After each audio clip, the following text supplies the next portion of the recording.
There are stories that seem to belong only to myth, yet they cling stubbornly to humanity's collective memory. Atlantis, the city said to have vanished in a single night, is not just the image left by Plato in his philosophical dialogues. It has become a symbol of our desire to uncover a different past, one that may have been rewritten or deliberately concealed. History, they say, is written by the victors, but what lies hidden in the depths of the sea, buried under stone, or entombed in forgotten cities tells another version of memory, one that has never been given a voice. When archaeology reveals megalithic stones too massive to explain, underground cities descending more than 80 meters into the earth, or monuments eroded by rainfall thousands of years before official history claims humans had the skills to build them, the same unsettling question echoes. Do we truly know where humanity began? Theories of lost civilizations do not simply challenge knowledge. They open a journey into the unknown where science and myth meet in a landscape of mystery. And now, it is time to step into that journey. Welcome to Deformed History. If you're drawn to stories like these, the ones that live in the shadows between what we see and what was made to disappear, feel free to like and subscribe only if it feels right. And let me know in the comments where are you watching from, and what time is it for you right now. I love seeing our little map of watchers light up around the world. For centuries, the story of Atlantis has lingered on the edge of history and legend, a tale first told by Plato more than 2,000 years ago. In his dialogues, Timaeus and Critias, he described a vast island empire located beyond the Pillars of Hercules, the ancient Greek name for the Strait of Gibraltar. According to him, this island was home to a people of extraordinary wealth and skill, whose ships sailed across the known world and whose temples gleamed with orichalcum, a mysterious metal said to shine like fire. He told of concentric rings of land and sea that formed a natural fortress, and of a colossal statue of Poseidon standing at the heart of a temple, his chariot pulled by winged horses. It was a picture painted with such detail that scholars have debated ever since whether Plato was recounting a moral allegory or preserving fragments of memory passed down from civilizations long gone. The power of Atlantis was said to be unmatched. Its fleet dominated the seas, its armies pressed against the borders of Egypt and beyond. Yet, like so many tales of hubris, its end came swiftly. The people of Atlantis, once bound by laws of harmony, grew restless, hungry for conquest, determined to subjugate Athens itself. Their arrogance, Plato wrote, provoked the gods, who sent earthquakes and floods until, in a single night of fire and storm, the island was swallowed by the sea. Whether this was myth or history, Plato's words carried a warning that unchecked ambition and greed will always summon destruction. But they also planted a seed of curiosity, one that would inspire explorers, mystics, and scientists to search for the truth beneath the waves. If Atlantis were merely a parable, it would have vanished into the realm of fables like so many others. Yet what kept it alive was the sheer precision of Plato's account. He did not speak in vague metaphors. He gave a timeline. 9,000 years before the lawgiver Solon, who lived in the 6th century BCE, Atlantis had fallen. That would place its destruction more than 11,000 years ago, at the very end of the Ice Age. It was a time of upheaval, when the glaciers that had covered much of the earth began to melt, when seas rose suddenly and swallowed coastlines, when climates shifted so violently that entire ecosystems were swept away. If Plato invented the story, then by chance or intention, he aligned it with one of the most dramatic natural transitions in human prehistory. Across cultures, echoes of that same transition appear. In Mesopotamia, the Epic of Gilgamesh tells of a great flood that wiped out nearly all humanity. In India, Hindu traditions speak of pralaya, a cyclical deluge that drowns the world before it is reborn. In the Hebrew Bible, Noah gathers life into an ark as the waters rise and consume the earth. What unites these accounts is not only the flood itself, but the suggestion of civilizations undone by it. For modern geology, the end of the Ice Age was marked by an episode known as the Younger Dryas, a period of sudden cooling followed by rapid warming around 11,600 years ago. Temperatures shifted, ice sheets collapsed, and sea levels surged by meters within centuries. To communities living along coasts and rivers, it must have felt like the world itself was betraying them. Some scientists have suggested that a cosmic impact may have triggered the Younger Dryas. Perhaps the fragments of a comet striking the ice sheets of North America. Such an event would have unleashed firestorms, melted glaciers, and sent torrents of water across the continents. If this theory is true, then Plato's single night of misfortune could be more than poetic flourish. It could be the memory of a cataclysm witnessed by early humans and preserved through oral traditions until it reached the pens of Greek philosophers. Others reject the idea, arguing that the story was never meant to be taken literally.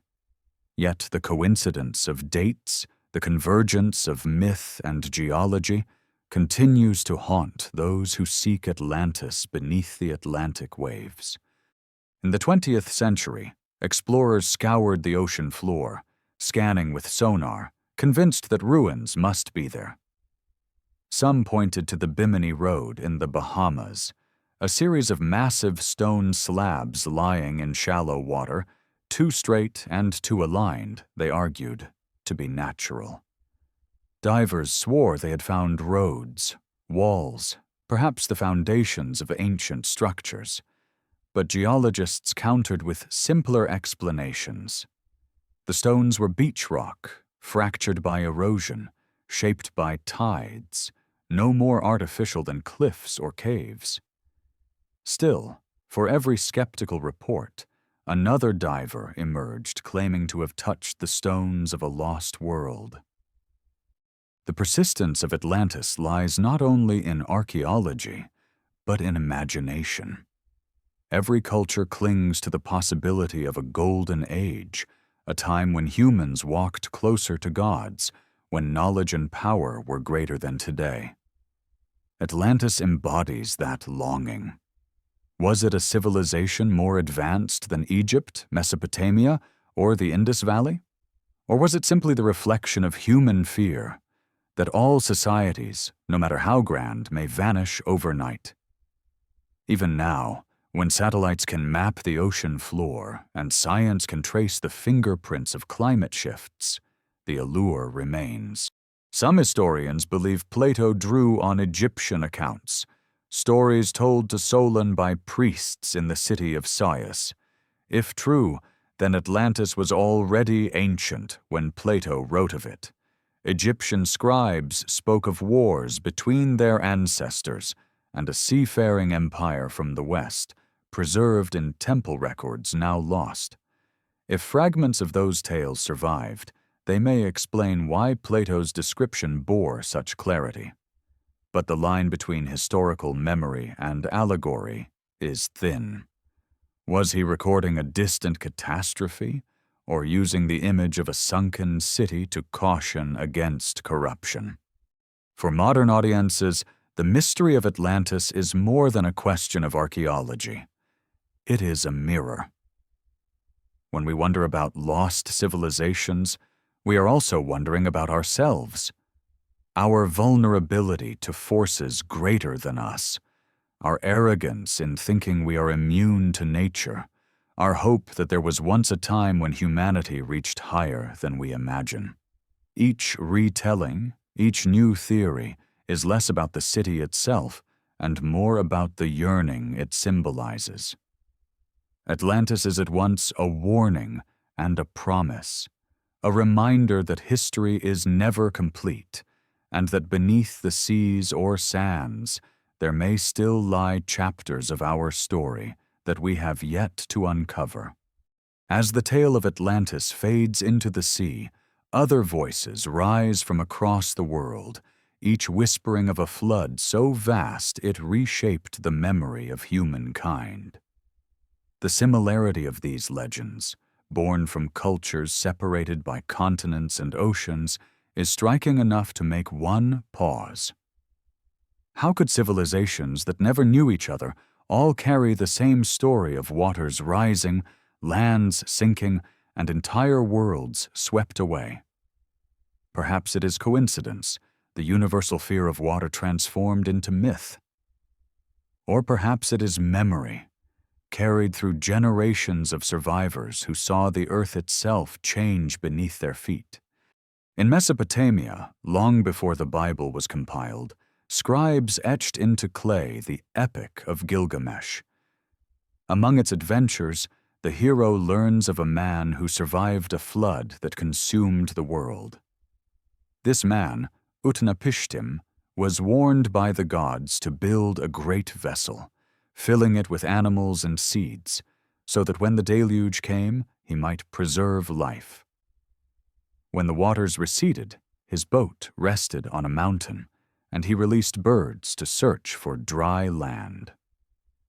Thousands of years later, this same motif reappears in the Hebrew Bible, with Noah sending forth a dove from his ark. The imagery is almost identical, as though the story had traveled through time, reshaped by each culture that retold it. Far to the east, Hindu traditions speak of Manu, the first man, who was warned by a divine fish of an oncoming flood. The fish grew to enormous size, pulling Manu's boat to safety as the world drowned.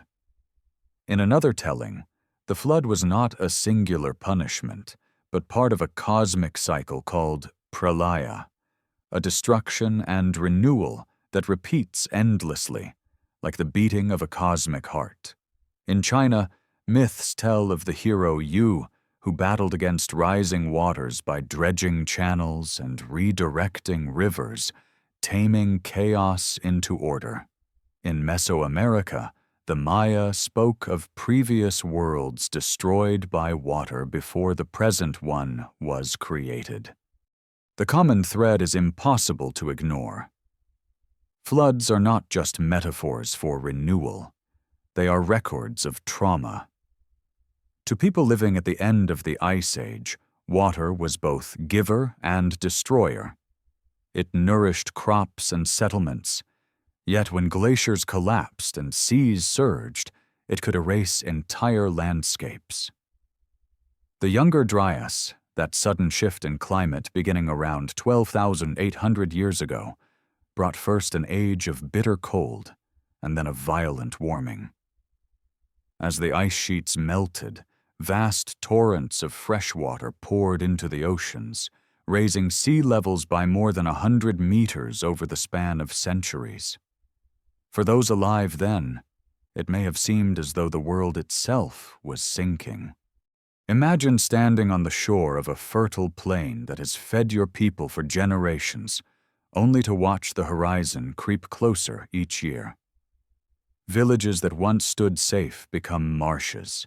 Marshes become tidal flats, and finally the sea claims everything. Families flee inland, carrying stories of the land they lost. Over time, those stories grow into myths of a flood that drowned the world. The exact details change. An ark, a divine fish, a hero digging channels, but the essence remains the same, a memory of catastrophe. Modern geology supports this possibility. Core samples taken from ocean beds reveal sudden layers of sediment, traces of rapid flooding. Ancient shorelines, now submerged, have been identified by sonar, lying far beneath today's waves. One of the most dramatic events, known as Meltwater Pulse 1b, occurred around 11,600 years ago, precisely when Plato claimed Atlantis was swallowed by the sea. During this period, sea levels may have risen by several meters within just a few centuries. Whole coastlines would have vanished, carrying with them the settlements built too close to the water. But beyond the science lies the mystery. If there were settlements advanced enough to build monuments, cities, or fleets before this great inundation, would we ever find them? The ocean is a relentless eraser. Wood rots, metal corrodes, even stone crumbles under the grinding of currents and the pressure of the deep. Unless by some miracle a site remains preserved beneath silt or volcanic ash, most traces of a drowned civilization would be erased within millennia.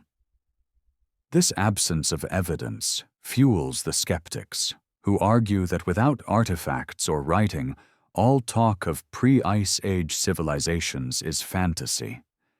Yet absence is not the same as proof of non-existence. Consider the few tantalizing hints. Off the coast of India lies the ancient city of Dwarka, once believed to exist only in sacred texts. It was said to be the domain of Krishna, the god-king, with towering walls and bustling marketplaces. For centuries, scholars dismissed it as myth. But in 2001, marine archaeologists discovered submerged structures near modern-day Dwarka. Walls, pillars, and foundations aligned in ways that suggested human design. Some of these ruins were dated to more than 9,000 years ago, older than most known cities. Suddenly, a legend had turned into a possibility. Similarly, divers off the Bahamas discovered the Bimini Road in 1968, a line of massive stone blocks lying beneath the shallow waters. To some, it was the remnant of an ancient causeway, part of a city swallowed by the sea. To others, it was simply natural limestone, fractured into rectangular shapes by erosion. The debate continues, unresolved, a symbol of how easily nature can mimic design, or perhaps how quickly we dismiss the footprints of ancestors we do not expect to find. The most unsettling aspect of these flood myths is not their similarity but their persistence. They were carried for millennia before being written down. They survived migrations, wars, and cultural upheavals. That they endured suggests they were more than idle tales. They were warnings etched into the collective psyche. When one generation told the next of the flood that drowned the earth, they were not merely recounting the past, they were ensuring survival. Beware the waters, the stories say. They rise without mercy. For us, living in an age where sea levels again creep higher and storms grow more violent, these ancient voices resonate with eerie relevance. The people who watched their world disappear at the end of the Ice Age were not so different from us.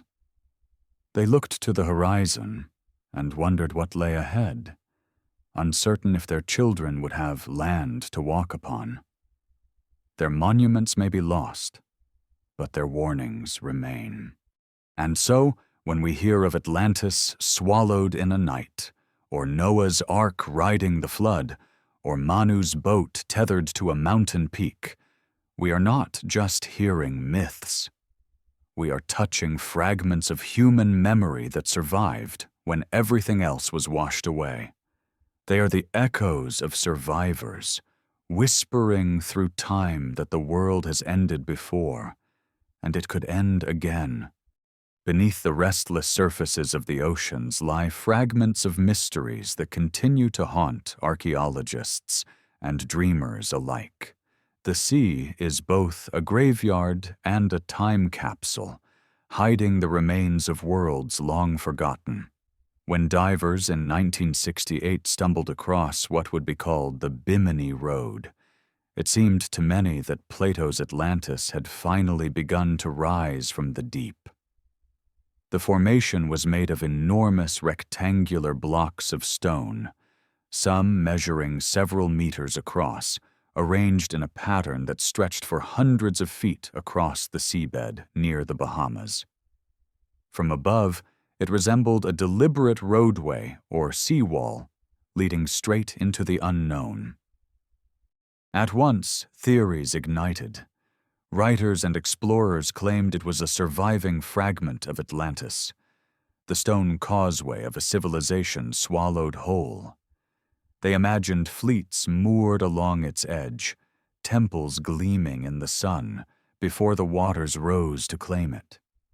Others saw in it a harbor wall, or perhaps the foundation of some ancient port city. The precision of the blocks, their alignment, and their scale all seemed too uncanny to be the product of chance. But science moved quickly to dampen the fire. Geologists studied the stones and concluded that they were examples of beach rock, natural limestone that had fractured along joint lines over thousands of years, eroded into block-like forms by waves and currents.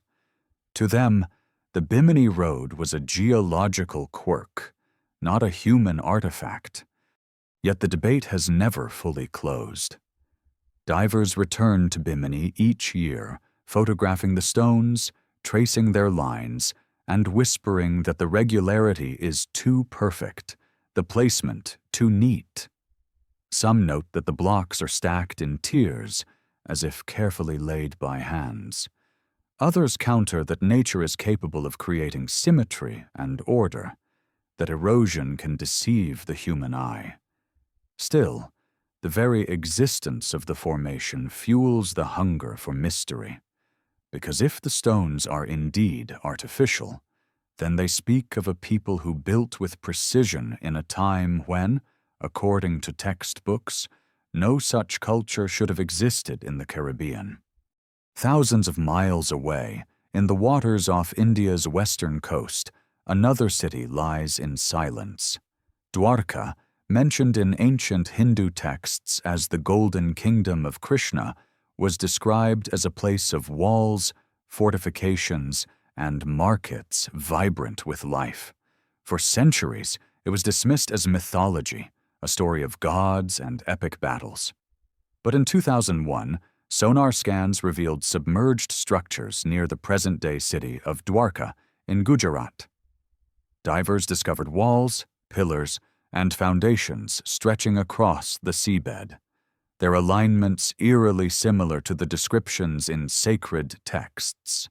Stone anchors were found, evidence of ancient ships once tethered to a port. When samples were dated, some appeared to be more than 9,000 years old, far older than any city that should exist in India according to conventional chronology. If the dates hold, Dwarka would be one of the oldest submerged settlements on Earth, predating Mesopotamia's cities by millennia. For scholars of mythology, it was a startling vindication. Legends once dismissed as allegory suddenly revealed themselves as possible memories of real places. For archaeologists, it raised uncomfortable questions. How many other myths might conceal truths waiting beneath the waves? Dwarka's discovery also complicates the story of human civilization. If cities were being built along India's coasts 9,000 years ago, then urban life emerged far earlier than mainstream history admits. It suggests that the shift from small farming villages to grand settlements may not have been as linear as once thought. Instead, there may have been coastal cultures thriving before the sea claimed them, cultures that carried knowledge now buried. These submerged sites are more than curiosities. They are reminders of the fragility of memory. What we know of our past is limited to what survived fire, flood, and time. But the ocean has hidden countless worlds. In the Mediterranean, off the coast of Alexandria, lies another sunken city, once a bustling port of the Ptolemies, now shattered beneath silt and waves. In the Aegean, ruins near Pavlopetri in Greece date back 5,000 years, their streets and houses preserved beneath the sea. Everywhere we look, water conceals chapters of human history, and each discovery hints that there may be more stretching further back, perhaps to times when written records did not yet exist. The difficulty, of course, is proof. The sea is unforgiving to human creation. Wood rots quickly, metals corrode, inscriptions vanish. What remains are stones, stripped of their context, lying silent on the seabed. Scientists demand evidence, artifacts, tools, inscriptions to confirm human design. Without them, structures like Bimini Road remain in limbo, suspended between geology and archaeology, between skepticism and belief. But belief has its own momentum. Explorers continue to search because the idea of civilizations lost beneath the water is too compelling to abandon. When we look at Dwarka, when we debate the Bimini Road, we are not just questioning archaeology, we are questioning memory itself. Were these sites truly cities? Or has human imagination laid patterns over natural formations? If they were cities, then how many others wait in silence, their walls eroded, their markets drowned? And if the oceans do hide such places, what does that say about the story we tell ourselves? That civilization began in Mesopotamia, that Egypt was the first great power, that history flows in a single clear line. Perhaps the truth is less orderly, shaped by floods and erasures, with forgotten peoples rising and falling long before our textbooks begin. The ocean never gives up its secrets easily. Each dive into the blue is a step into another world, one where time has slowed to a crawl, where ruins are haunted not by ghosts but by silence. And in that silence, we sense the weight of possibility, that the past we know is only half the story, and the rest lies waiting beneath the tides. On a wind-swept hill in southeastern Turkey, half buried in layers of earth, stands a place that rewrites the way we think about the dawn of civilization. Gobekli Tepe, the navel of the world, as some call it, rises not in the imagination of poets but in solid stone, a complex of massive limestone pillars carved and arranged more than 12,000 years ago. To grasp the significance of that number is to challenge everything we have been taught. According to the conventional timeline, humans at that stage were supposed to be scattered hunter-gatherers, moving with the seasons, leaving behind little more than hearths and tools. Yet here, at the very edge of the last ice age, they raised monoliths taller than men and heavier than 20 tons, set in circles like open-air temples, decorated with reliefs of animals and symbols whose meaning still eludes us. When German archaeologist Klaus Schmidt began excavating the site in the 1990s, he realized almost immediately that history had to be reconsidered. These structures were not the work of simple foragers. They required organization, vision, and a workforce that could quarry, transport, and erect stones of staggering weight. Around the pillars, archaeologists found carvings of lions, vultures, snakes, and wild boars, images alive with motion and artistry, etched in high relief. No houses, no evidence of daily living accompanied them. leading many to believe this was not a settlement but a sanctuary, a place where communities gathered for ritual rather than residence. What makes Gobekli Tepe so haunting is its age. Radiocarbon dating places its earliest construction around 9600 BCE, thousands of years before the first cities of Mesopotamia, and more than 6,000 years before Stonehenge. It was built in a time when agriculture itself had barely begun to take root. For decades, historians assumed that farming came first, and only later did complex societies emerge. Gobekli Tepe suggests the reverse. Perhaps the desire to build monuments, to worship, to gather, created the need for agriculture, pulling people into cooperation so that such grand projects could be sustained.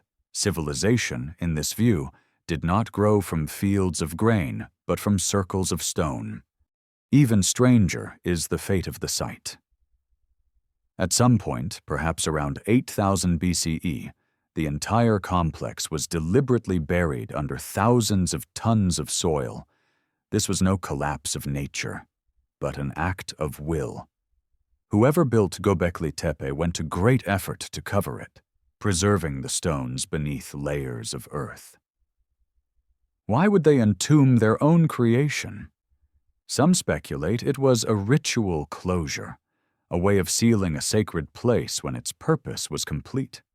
Others believe it was hidden to protect it from invaders or disasters. Whatever the reason, the burial preserved the site with extraordinary clarity, allowing us to uncover it millennia later, almost as it had been left. As excavations revealed more circles and more pillars, whispers began to link Gobekli Tepe with legends of lost civilizations. The timing aligned curiously with Plato's tale of Atlantis, destroyed in floods around the end of the Ice Age. Could the builders have been survivors of some earlier culture, carrying their knowledge to Anatolia? Some scholars dismiss this as romantic speculation, but the temptation lingers. How did supposedly primitive humans conceive of such monumental architecture?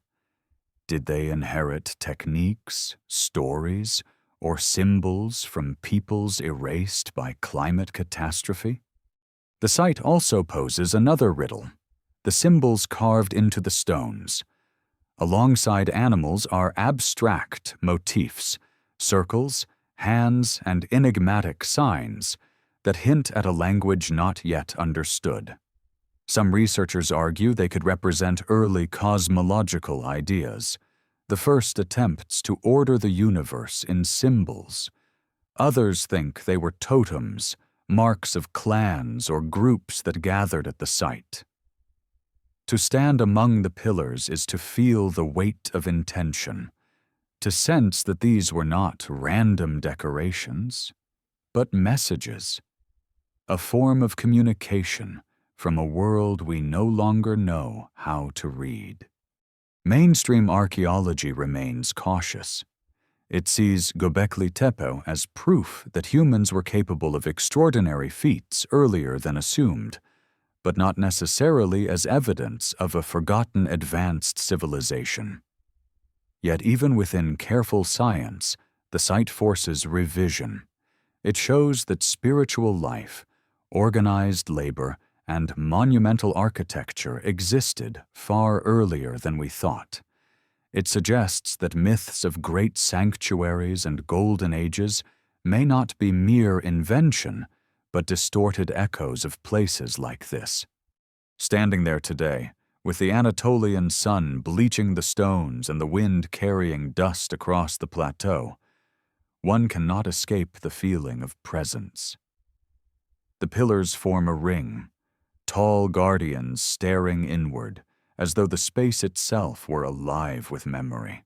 It is easy to imagine firelight flickering against the carvings, shadows dancing on vultures and lions, the voices of hundreds gathered in ritual, invoking forces we can only guess at. And then silence, centuries of silence, until the modern spades uncovered it again. Gobekli Tepe is not Atlantis. It was not swallowed by the sea, nor built of metals that glowed like fire. But in its age, its mystery, and its deliberate concealment, it resonates with the same themes: the rise of human ambition, the sudden vanishing of knowledge, and the haunting possibility that we are only scratching the surface of our own past. It reminds us that civilization does not begin where we expect, and that even in the supposed dawn of humanity, people were already reaching for something beyond survival, towards the sacred, the monumental, the eternal. Along the edge of the Nile, rising from the desert like stone visions frozen in time, the monuments of ancient Egypt stand as the most enduring mystery of human hands. The Great Pyramid of Giza, with its perfect lines and staggering mass of stone, remains a riddle even to the modern eye. It is aligned with the cardinal directions, with an error so slight, less than a fraction of a degree, that it continues to baffle engineers who attempt to replicate such precision without modern instruments. And beside it, crouching as though watching over eternity, is the Sphinx, its enigmatic face worn by centuries of sand and wind. Mainstream archaeology attributes these monuments to the Old Kingdom around 2500 BCE, built during the reigns of pharaohs Khufu, Khafre, and Menkaure. The Sphinx, in this view, belongs to Khafre's time, a guardian to his pyramid. But not everyone accepts this chronology. The face of the Sphinx, eroded with deep vertical channels, does not look like the work of mere desert winds. Geologist Robert Schoch argued that these patterns are the scars of heavy rainfall, the kind that last touched the plateau not in 2500 BCE, but closer to 10,000 BCE, at the end of the Ice Age. If his claim is correct, then the Sphinx may be thousands of years older than the pyramids beside it, a survivor from a time when Egypt was lush with rains before the desert claimed it. This possibility shakes the conventional timeline. If the Sphinx predates dynastic Egypt, then who carved it, and why was it later claimed by pharaohs? Some suggest it was a legacy from an earlier culture, passed down to the Nile Valley, a fragment of knowledge that survived the chaos of floods and climate shifts. Egyptian tradition itself speaks of a time before the pharaohs, when semi-divine rulers known as the Shemsu Hor, the followers of Horus, held sway for thousands of years. To some, this is nothing more than myth, but to others it is a faint memory of a civilization older than history admits. The pyramids, too, spark their own debates. In the 1990s, researcher Robert Bauval put forward what became known as the Orion correlation theory. He observed that the three great pyramids of Giza were arranged not in perfect symmetry, but slightly offset, mirroring the three stars of Orion's belt as they appeared in the sky around 10,500 BCE. In Egyptian mythology, Orion was linked to Osiris, god of the afterlife. To align the tombs of the pharaohs with those stars was, perhaps, to bind them eternally to the heavens. Bauval's theory suggests that the builders of Giza encoded in stone a celestial map, preserving a memory of the sky as it was more than 7,000 years before their supposed construction. Critics dismiss the theory as coincidence, arguing that stars can be matched to many patterns if one looks long enough. Yet the pyramid's astronomical precision remains undeniable. Their sides align almost exactly north, south, east, and west. Shafts within the Great Pyramid appear to point toward specific stars, including Orion and Sirius. The Great Pyramid itself is oriented so precisely that it seems less the work of chance and more the result of deliberate design, guided by an advanced understanding of the heavens. Then there is the sheer engineering feat. The Great Pyramid alone contains more than 2 million stone blocks, some weighing over 70 tons. The logistics of quarrying, transporting, and placing such stones with accuracy has long inspired speculation. Were ramps used, stretching for kilometers? Were counterweights employed, or ingenious methods we have not yet rediscovered? Egyptologists affirm that human ingenuity is enough to explain it, but others wonder if the techniques were inherited from an older source, a knowledge already ancient by the time of Khufu. Legends add another layer. Ancient texts hint at a house of records, a hidden chamber beneath the Sphinx, said to contain wisdom from a forgotten age. Explorers and mystics have searched for it, convinced that somewhere beneath the pause lies a library of stone tablets preserving the story of a lost civilization. Ground-penetrating radar has detected anomalies under the Sphinx, voids that may be natural or artificial. But access is tightly controlled, and the mystery endures.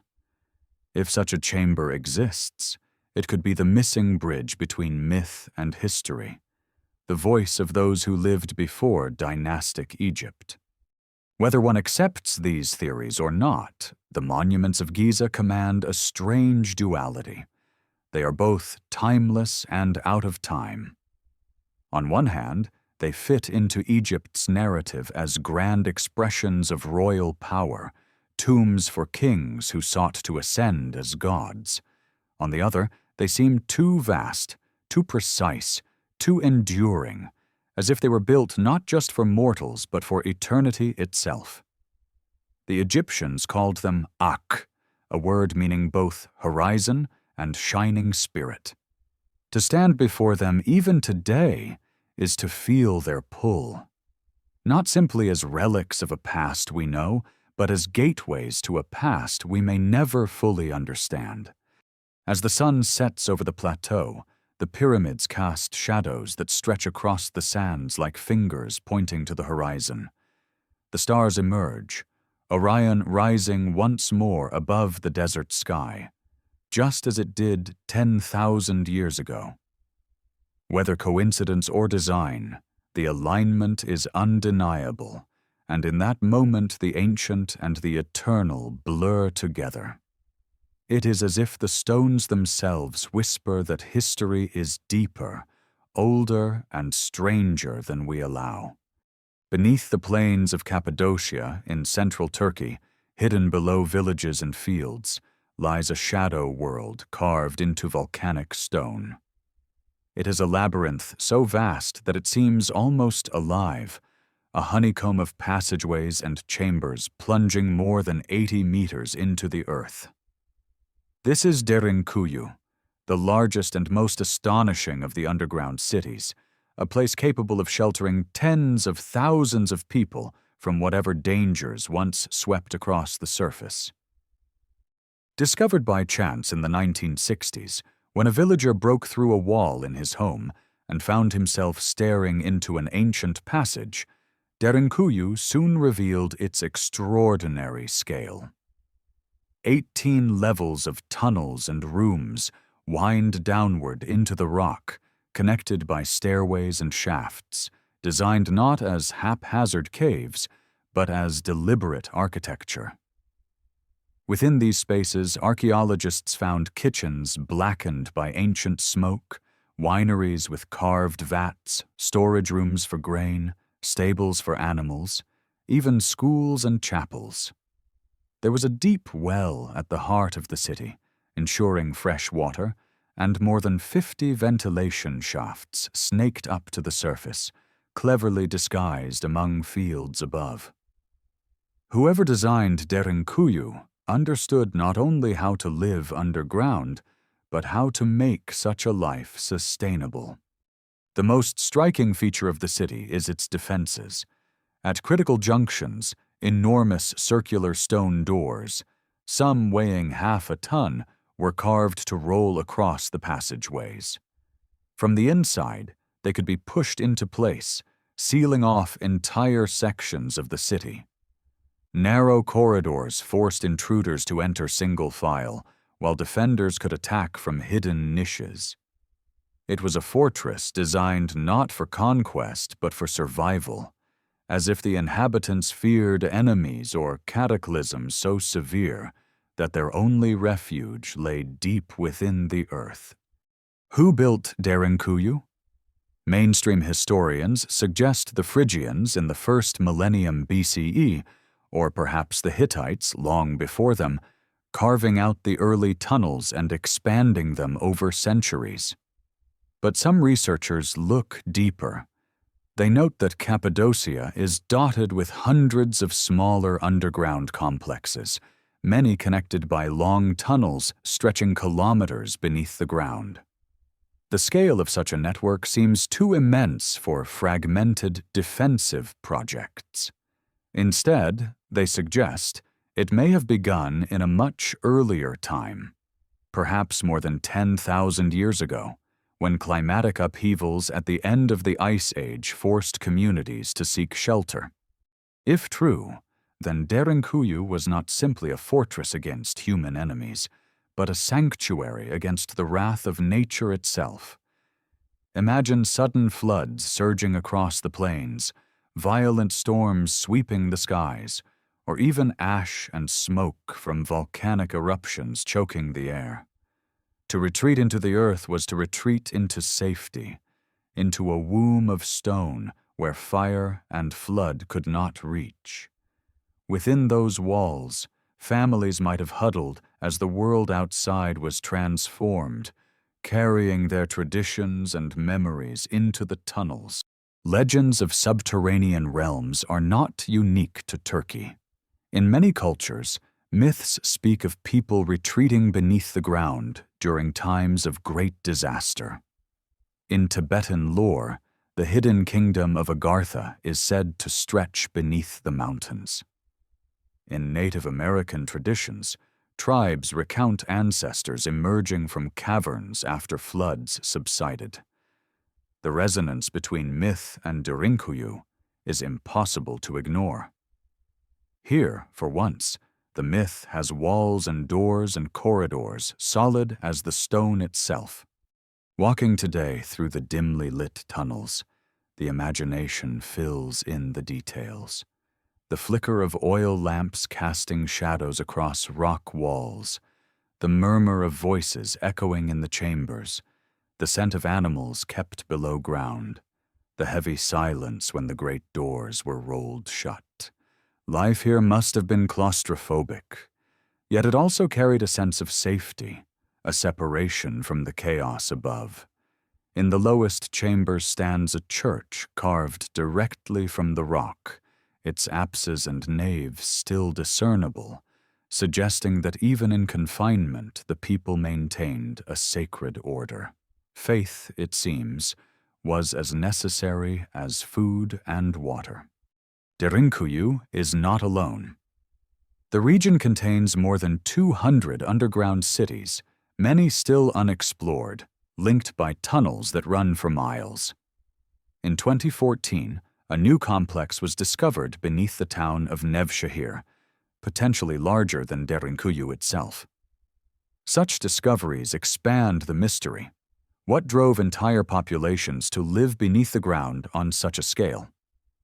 Wars and invasions explain part of it, for Cappadocia lay on routes traversed by Persians, Romans, Byzantines, and Arabs. Yet the sheer antiquity of some structures hints at deeper causes. If people were carving these shelters thousands of years before empires rose, then perhaps their builders were reacting to disasters long forgotten in written history. To consider Derinkuyu as a relic of an Ice Age catastrophe is to connect it to the same narrative as Atlantis and Gobekli Tepe. evidence that humanity faced upheavals more severe than we remember. Whether the builders were survivors of floods, refugees from climate chaos, or simply ingenious communities defending themselves, the city demonstrates a level of organization and engineering far beyond what is expected from its supposed age. It reminds us that survival often breeds innovation, that in the darkness of the earth, people shaped stone into a fortress of endurance. And still, questions linger. Why bury so much effort in silence? Why carve entire worlds beneath the ground when the surface offered fertile land and open skies? Perhaps because they knew the surface could not be trusted. Perhaps because memory told them that once, long ago, the earth itself had turned against them. Derinkuyu is not just a monument to human ingenuity. It is a monument to fear, to resilience, and to the refusal to vanish when disaster struck. Above, tourists walk through Cappadocia's valleys, gazing at strange rock towers called fairy chimneys, carved into homes and churches. Below their feet lies another reality, hidden and enduring. As the wind whistles across the plains, the stones beneath whisper of a time when whole populations turned inward, descending into the belly of the earth to wait for the storm to pass. And perhaps, in doing so, they preserved a fragment of a story that connects them with others across the world. Stories of floods, of fire, of civilizations that disappeared, leaving behind only ruins and riddles. In the fertile Bekaa Valley of Lebanon, where mountains rise on either side and vineyards now blanket the soil, stand the colossal ruins of Baalbek. To the casual traveler, it is a Roman city, columns soaring into the sky, temples dedicated to Jupiter, Bacchus, and Venus. Yet beneath these recognizable forms lies something stranger, something that refuses to fit comfortably into the story of Roman conquest and architecture. For under the Roman stones, forming the very platform upon which the temples rest, are blocks so enormous that even today, with cranes and machinery, we would struggle to move them. This foundation, known as the trilithon, consists of 3 limestone blocks, each weighing around 1/200 tons. They are cut so precisely that the seams between them are nearly invisible, stacked together without mortar, as if laid by some titanic hand. One block stretches nearly 20 meters long, 4 meters high, and as wide as a house. And just beyond the site, still in the ancient quarry, lies an even larger monolith, the Stone of the Pregnant Woman, estimated at 1,650 tons. In 2014, archaeologists uncovered another massive stone beneath it, even larger, weighing perhaps 1,800 tons. These are the heaviest known stones ever quarried by human beings. The questions they pose are simple yet staggering. Who cut them? Who moved them? And why? The Romans, master builders though they were, did not attempt to transport these monsters. They built on top of the platform instead, repurposing it as the base for their temples. This suggests that the foundation predates Roman occupation, possibly by centuries or even millennia. Some historians attribute it to the Phoenicians, who inhabited the region long before Rome. Others argue that the stones are older still, perhaps remnants of a forgotten civilization. Local traditions echo this idea. Some legends claim that King Solomon commanded giants to build Baalbek's foundation, using the site as a storehouse for treasures. Others say the stones were laid before the Great Flood. The sheer scale of the blocks has always invited myth, for they look less like the product of human effort than of some force beyond. To stand before them is to feel small, to feel the weight not only of stone, but of time. Imagine workers in an ancient quarry chiseling around a block the size of a ship, shaping it with copper tools and hammers of stone. Imagine then the challenge of moving it across uneven ground, raising it into place with no pulleys, no cranes, no diesel engines. Theories abound: wooden rollers, sledges dragged by oxen, earthen ramps stretching for kilometers. Yet when engineers test these theories, the numbers often fail. The friction alone would be overwhelming. The ramps would have required more material than the stones themselves. Even modern heavy lift technology struggles to replicate such feats. This does not mean it was impossible. Human ingenuity has always defied limits, but it does suggest that something about Baalbek remains unexplained. Was it the product of techniques we have since lost, methods of leverage, balance, or organization forgotten through centuries? Or was it indeed the work of a people we no longer remember, whose mastery over stone has been erased, except for these mute blocks? Archaeology treads carefully here. To scholars, Baalbek is a palimpsest, layers of occupation built atop one another. The site has been inhabited since the Neolithic, then by Phoenicians, Greeks, and Romans, each leaving their mark. But the megalithic foundation resists easy placement. Without inscriptions or records, it floats in ambiguity, inviting speculation. Some connect it to the wider pattern of megalithic structures around the world. Stonehenge, the giant statues of Easter Island, the temples of Malta, all suggesting a global impulse to move stones far beyond necessity, as though weight itself held a sacred power. Local myths amplify the mystery. In Arabic, Baalbek is sometimes linked to Baal, the storm god of the Canaanites, whose temple may once have crowned the platform. Some stories describe the site as a city of giants, abandoned when the flood came. For medieval travelers, the ruin seemed impossible for humans. They imagined demons or supernatural builders. Even today, visitors standing beneath the towering columns feel that same astonishment. The sense that this place was not only a city, but a challenge thrown across time. See what we could do? Can you? At sunset, when the light slants across the valley, the stones glow with warmth, their edges sharp against the shadows. Tourists wander among the Roman columns, marveling at their scale, yet few notice the deeper mystery beneath their feet. The Romans left inscriptions, dedications to their gods, evidence of their work.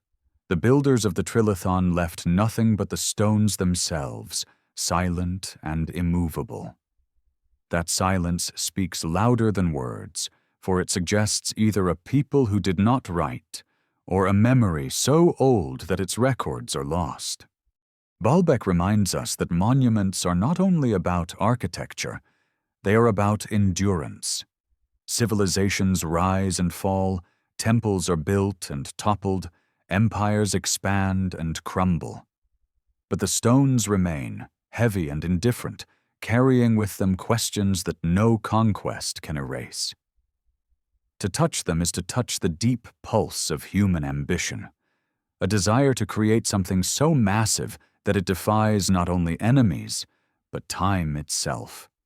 And so the Trilithon stands, neither fully explained nor entirely mysterious, bridging the world of myth and the world of archaeology.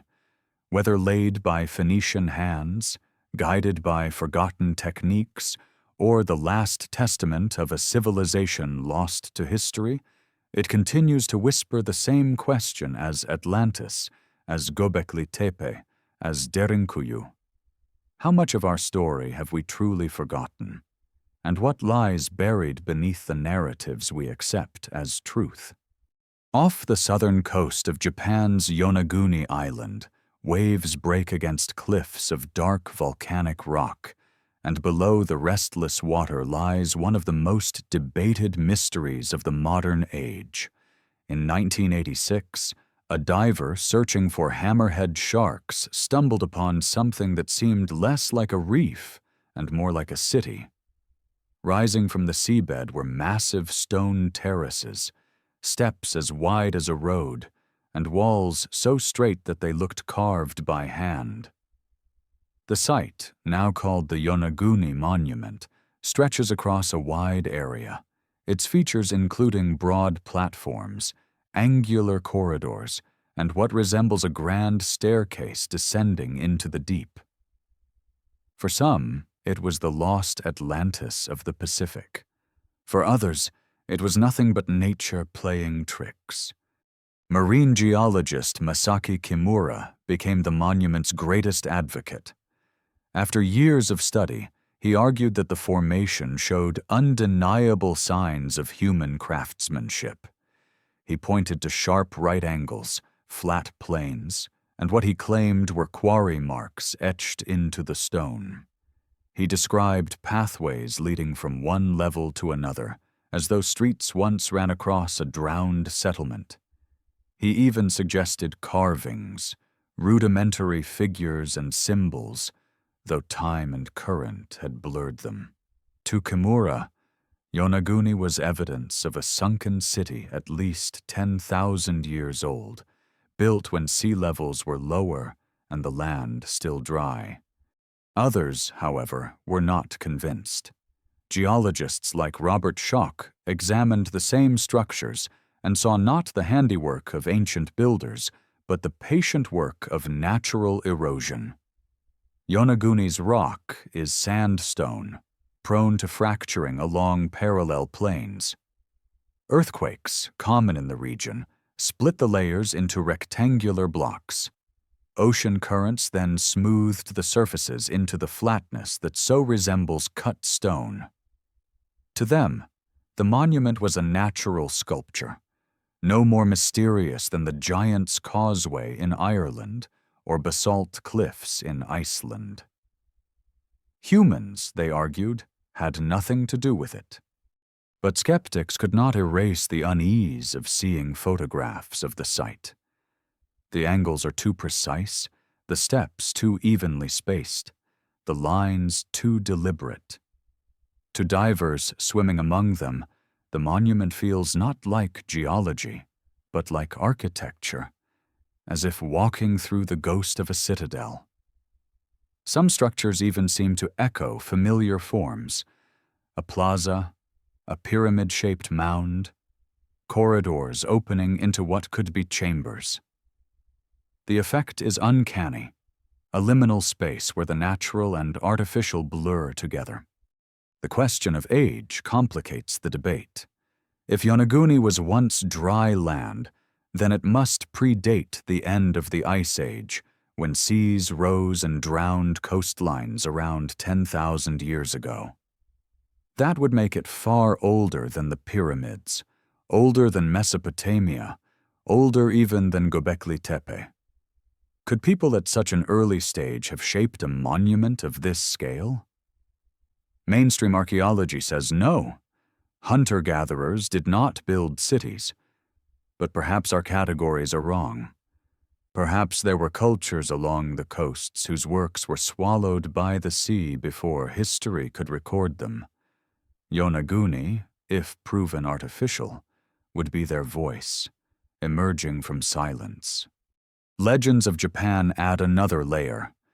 Ancient texts speak of a land called Mu, a Pacific continent that vanished beneath the waves, similar to Atlantis.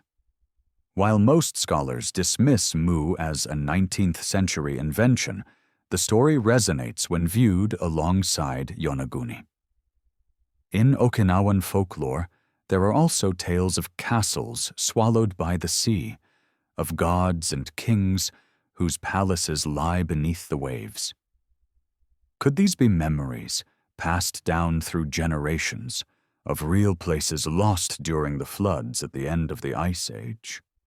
the monument has become a mirror for human imagination.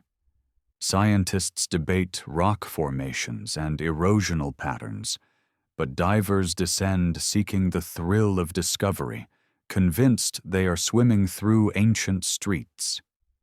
Documentaries dramatize the monument as proof of a lost Pacific civilization, while academics caution against leaping beyond the evidence. The truth remains elusive, resting in the shadows of the seabed, where currents conceal as much as they reveal. And yet, even if Yonaguni is natural, its impact is no less profound. It forces us to confront how quickly we project memory onto stone, how eager we are to find traces of ourselves in every unusual shape. It also reminds us that much of our history, whatever form it took, lies beneath oceans we have only barely begun to explore. Over 70% of Earth's surface is water, and the coastlines of 12,000 years ago now lie hundreds of feet underwater. What else might wait in those drowned landscapes? Yonaguni may be just the beginning, whether crafted by hands or by nature. Descending through the clear waters, a diver approaches the great steps of the monument. Fish scatter, light ripples across sharp edges, and for a moment it feels like entering the ruins of a forgotten empire. It is in that feeling, that pull of awe and mystery, that the site's true power lies. Natural or artificial, Yonaguni makes us wonder what lies hidden in the depths, and what fragments of human story may still sleep beneath the seas. High in the Himalayan imagination, where snow peaks pierce the sky and valleys lie veiled in mist, there lingers a legend of a hidden kingdom. It is called Shambhala, a word that in Tibetan means place of peace. Unlike Atlantis, which is remembered as a city swallowed by the sea, Shambhala is spoken of as a land preserved, untouched by time, waiting in secret. According to ancient texts, it is a realm where wisdom flows like rivers, where rulers are enlightened beings, and where society lives in perfect harmony. Some describe concentric rings of palaces and gardens, radiant with jewels and gold, arranged like a mandala that mirrors cosmic order. At the center, a luminous palace houses the Kalki king, the last of a line of rulers who guard sacred knowledge until the time comes to reveal it. For Buddhists, Shambhala is more than a legend. It is a symbol of the ultimate spiritual state, a place one reaches not by walking through mountains, but by journeying inward. The Kalachakra Tantra, a revered Tibetan text, describes it as a realm hidden from the impure, visible only to those who have attained inner awakening. Yet, throughout history, many explorers and seekers have interpreted it literally, believing somewhere in the Himalayas lies a valley or plateau where this paradise still endures. Expeditions have ventured into Tibet and Central Asia, hoping to stumble upon its gates.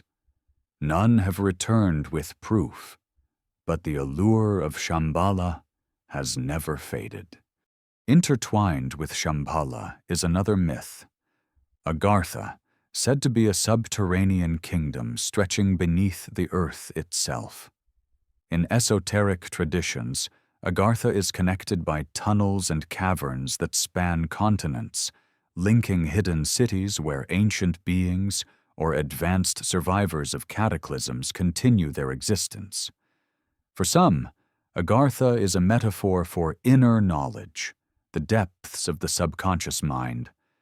For others, it is a literal world beneath our feet, populated by those who vanished from the surface long ago.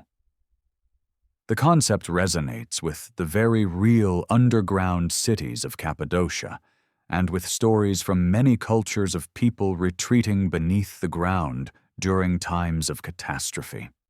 In the 20th century, these legends drew not only mystics, but also regimes hungry for power.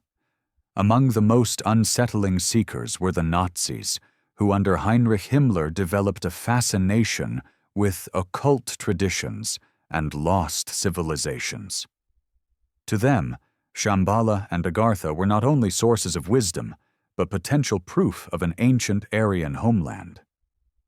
In 1938, an expedition led by scientist Ernst Schaefer journeyed to Tibet under the auspices of the Ahnenerbe, a Nazi institute dedicated to uncovering ancestral heritage.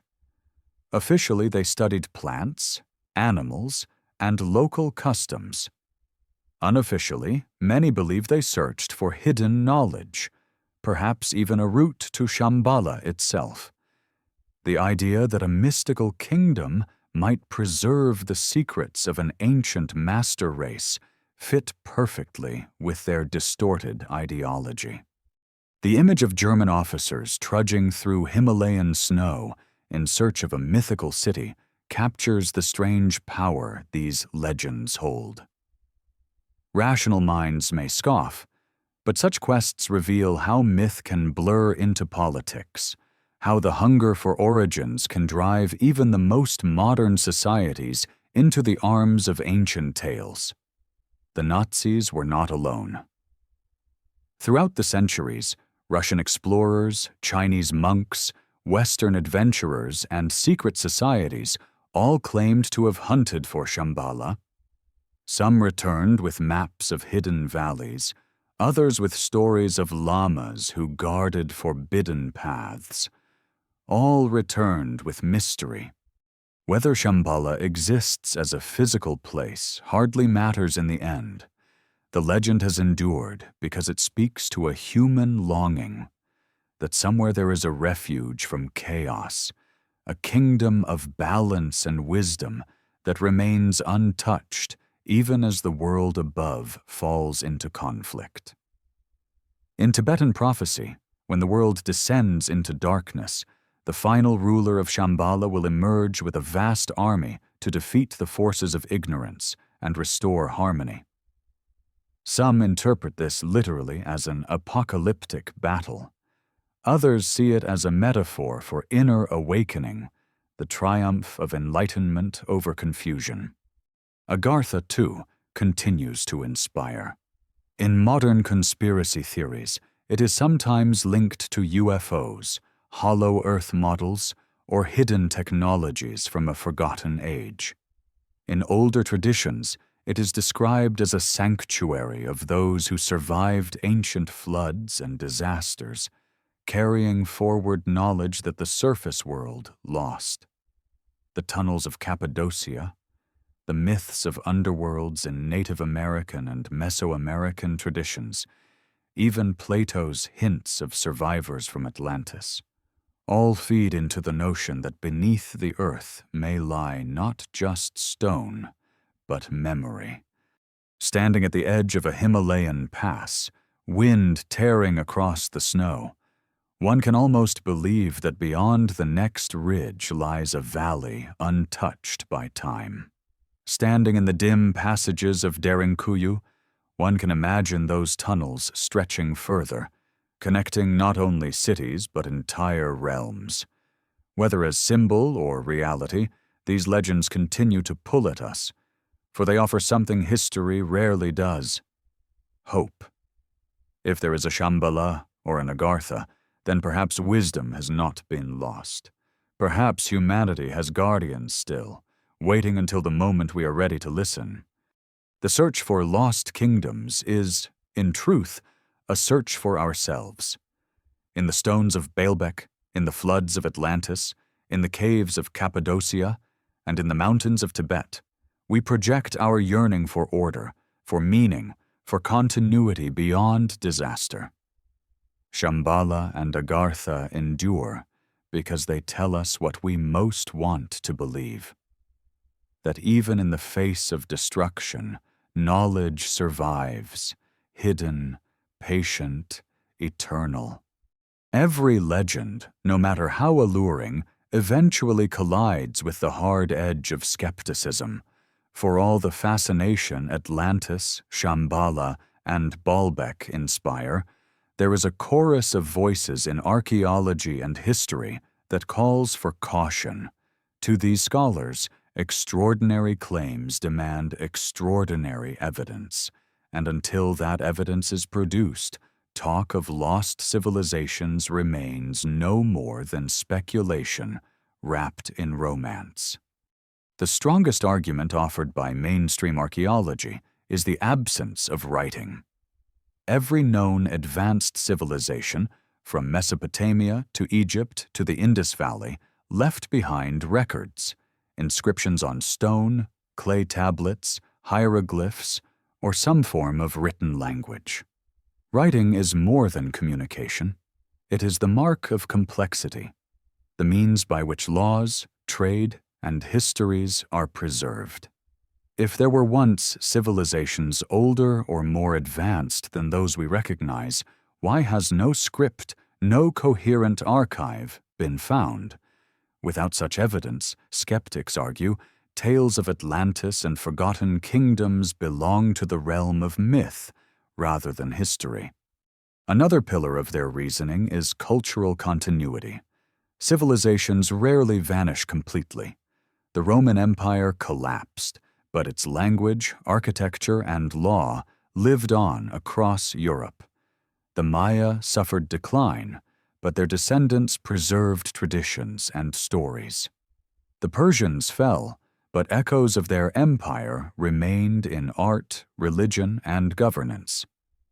If an advanced Ice Age civilization once thrived, skeptics argue, its fingerprints should be visible in the societies that followed. Instead, they see abrupt beginnings. Mesopotamia appearing with irrigation and cuneiform, Egypt rising with monumental tombs, China developing its dynasties, without the shadow of a forgotten predecessor guiding their hands. Population is another factor. Complex societies require large numbers of people working together. Cities cannot be built by a few hundred foragers. They demand thousands, even tens of thousands, coordinated and organized. Archaeological surveys of Ice Age populations suggest numbers too small to support such grand endeavors. Campsites, middens, tools, and skeletal remains paint a picture of scattered groups, not bustling metropolises. For skeptics, this mismatch between the scale of supposed lost cities and the evidence of small communities undermines claims of advanced precursors. Geology, too, plays its part in deflating speculation. Sites like the Bimini Road or the Yonaguni Monument, which inspire awe for their straight lines and massive blocks, can often be explained as natural formations. Rocks fracture, erode, and shape themselves in ways that mimic architecture. Without clear signs of tool marks, carvings, or cultural artifacts, geologists see these structures not as lost cities, but as quirks of nature. The desire to interpret them as ruins, they argue, is a projection of human imagination onto stone. Flood myths, while widespread, are likewise subject to a skeptical reading. To believers, they are echoes of a shared cataclysm. To mainstream scholars, they are the inevitable stories of people who lived near rivers and seas. Floods were constant realities for agricultural societies. They destroyed fields, homes, and lives, and thus became metaphors for destruction and renewal. The similarity across cultures, skeptics suggest, arises not from memory of a global event, but from the universality of human experience with water's power. Some scientists also emphasize the danger of romanticizing lost civilizations. They argue that doing so diminishes the achievements of known cultures. To claim that Egyptians inherited pyramid building from Atlantis, or that Mesopotamian astronomy was borrowed from a vanished race, risks erasing the ingenuity of those who demonstrably accomplished these feats. By grounding their arguments in evidence, tools found in quarries, records of workers, inscriptions describing rituals, they reinforce the idea that human creativity, not hidden ancestors, explains the wonders of the past.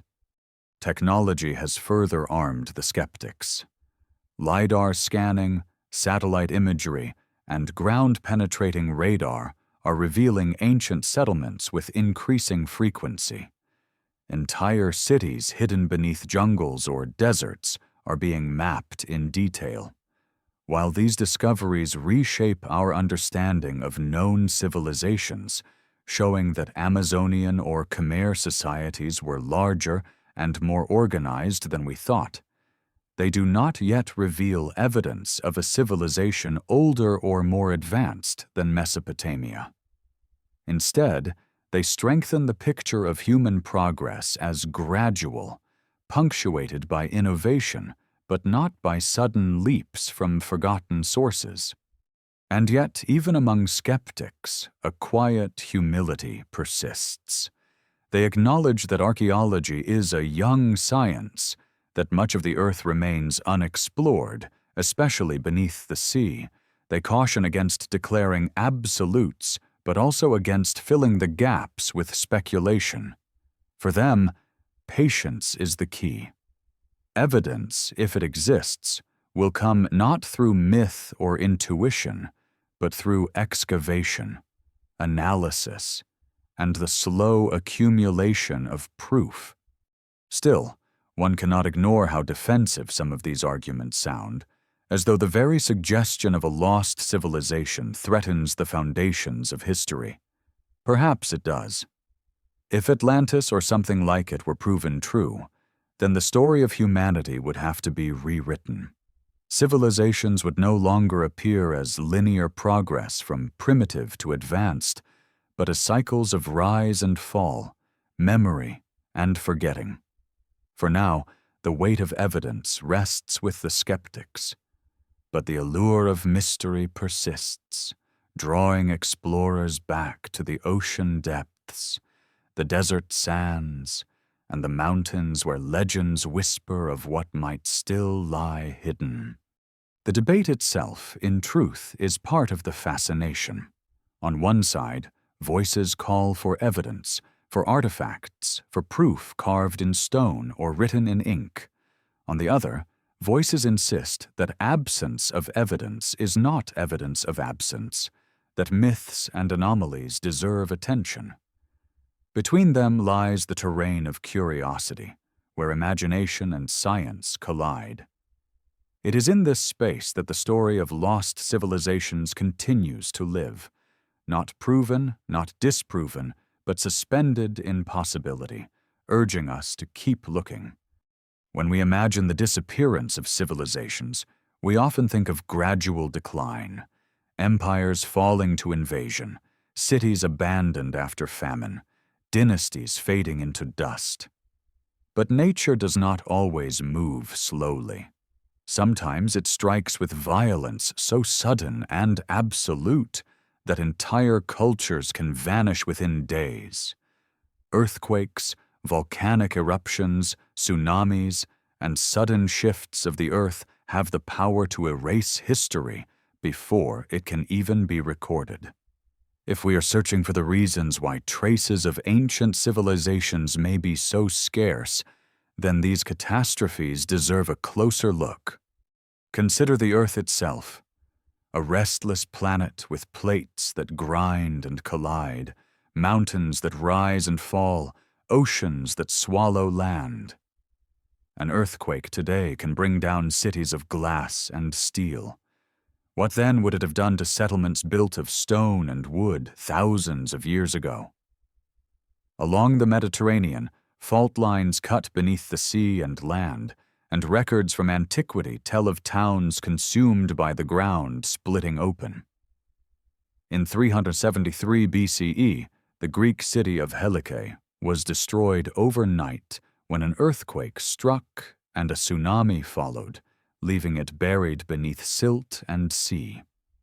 For centuries, Helike was remembered only as legend until its ruins were rediscovered in the 20th century. If such a fate could befall a classical city whose memory survived, how many older, smaller, undocumented towns were lost entirely? Volcanoes tell similar stories. The eruption of Mount Vesuvius in 79 CE buried Pompeii and Herculaneum in ash, freezing life in a moment of horror.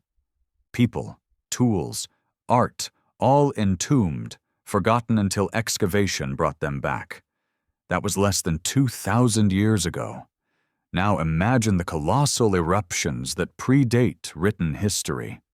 Supervolcanoes such as Toba in Indonesia, which erupted around 74,000 years ago, spewing ash across continents.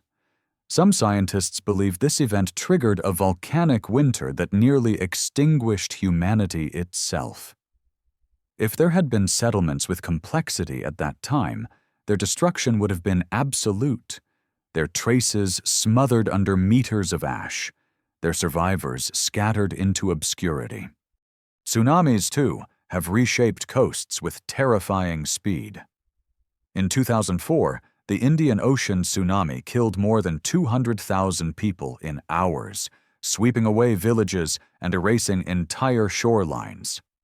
The power of such waves is difficult to comprehend until one sees their aftermath. Debris scattered miles inland, harbors emptied, buildings pulled into the sea.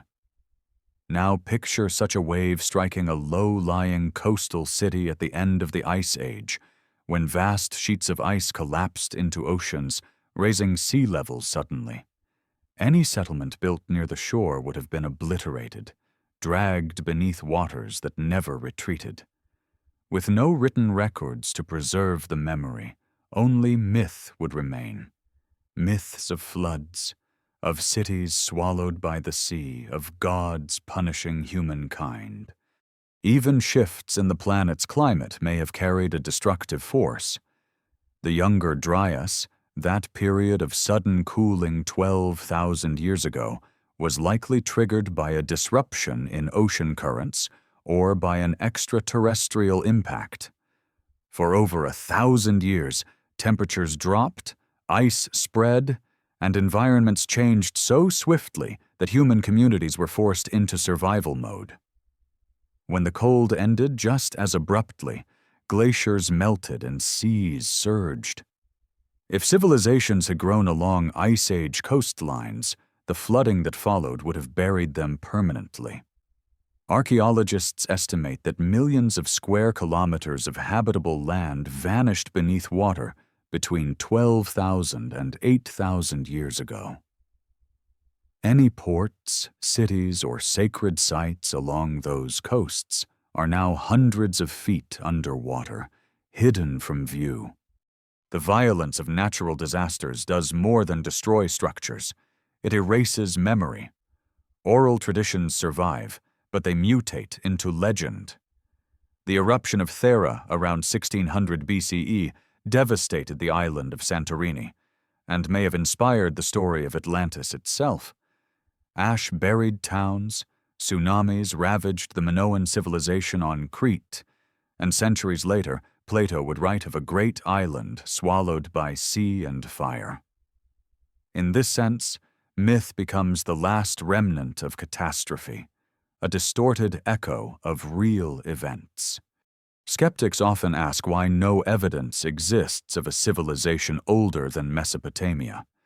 But perhaps the evidence did exist once in wood and clay and fragile stone, swept away by disasters we can scarcely imagine. Earthquakes topple walls, volcanoes bury landscapes, floods scour coastlines clean. The resilience of ruins like Baalbek or the pyramids is the exception, not the rule.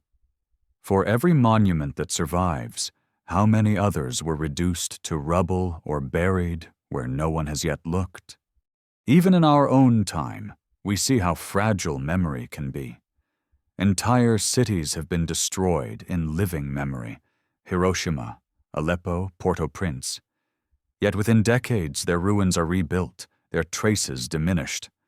If our modern world, with its steel and concrete, can vanish so quickly, what hope would wooden structures or early temples have had against the violence of the earth?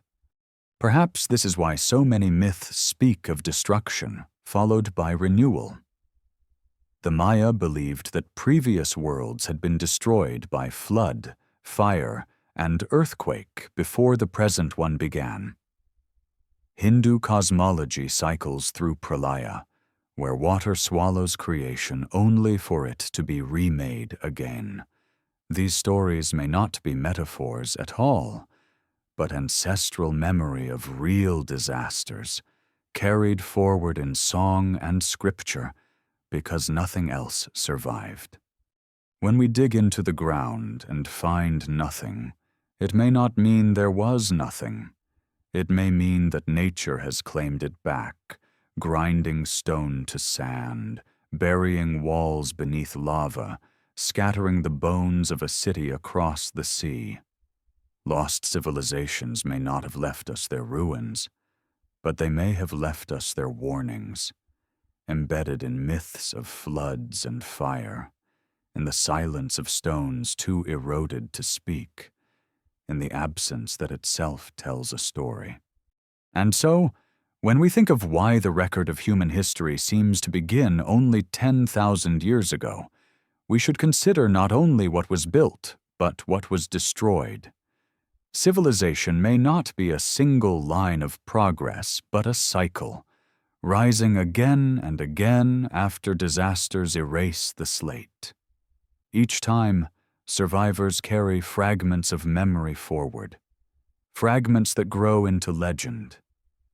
The rest is swallowed, by sea, by ash, by the restless heart of the earth.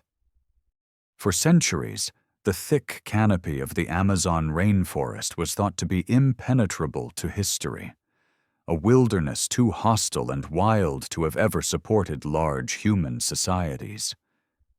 European explorers dismissed the few rumors of lost cities as fanciful, insisting that only scattered tribes could survive in such a vast jungle. But new technology has forced a dramatic re-evaluation of that view. With LiDAR, light detection, and ranging, scientists are now peeling back the green curtain, revealing beneath the trees the outlines of forgotten civilizations. LiDAR works by sending pulses of laser light from aircraft, which penetrate vegetation and bounce back from the ground. The data, when processed, removes the forest cover digitally, exposing hidden shapes, straight roads, rectangular platforms, geometric mounds, even whole cities. In Ecuador's Upano Valley, LiDAR scans uncovered an urban landscape stretching across the jungle. Thousands of rectangular platforms arranged with astonishing precision, road networks linking settlements, irrigation canals threading through fields, all invisible from the ground, yet suddenly plain from the air. Some platforms were the size of modern football fields, suggesting large-scale organization. What was once assumed to be untouched wilderness now appears to have been the heartland of a sophisticated civilization that thrived centuries before European contact. Similar revelations have transformed our understanding of Bolivia's Llanos de Mojos. There, LiDAR revealed networks of causeways connecting pyramidal mounds, defensive earthworks surrounding towns, and vast reservoirs for managing water. Far from being primitive, these societies engineered their environment with ingenuity, creating landscapes that could sustain large populations. Estimates suggest tens of thousands lived in these cities, their homes and temples hidden until the forest itself became their camouflage. The Amazon, once imagined as nature's fortress, was also humanity's canvas. Beyond the jungle, other tools are unlocking secrets buried under deserts and ice.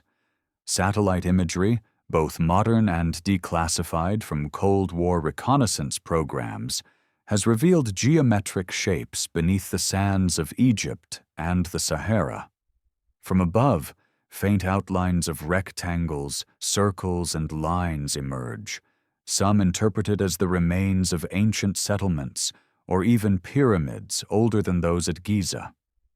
These patterns would never be visible to the naked eye, but from orbit they speak of order where chaos seemed to reign.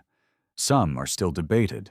Dunes and erosion can mimic human forms, but the tantalizing possibility persists that buried beneath the desert are chapters of Egyptian history yet to be read.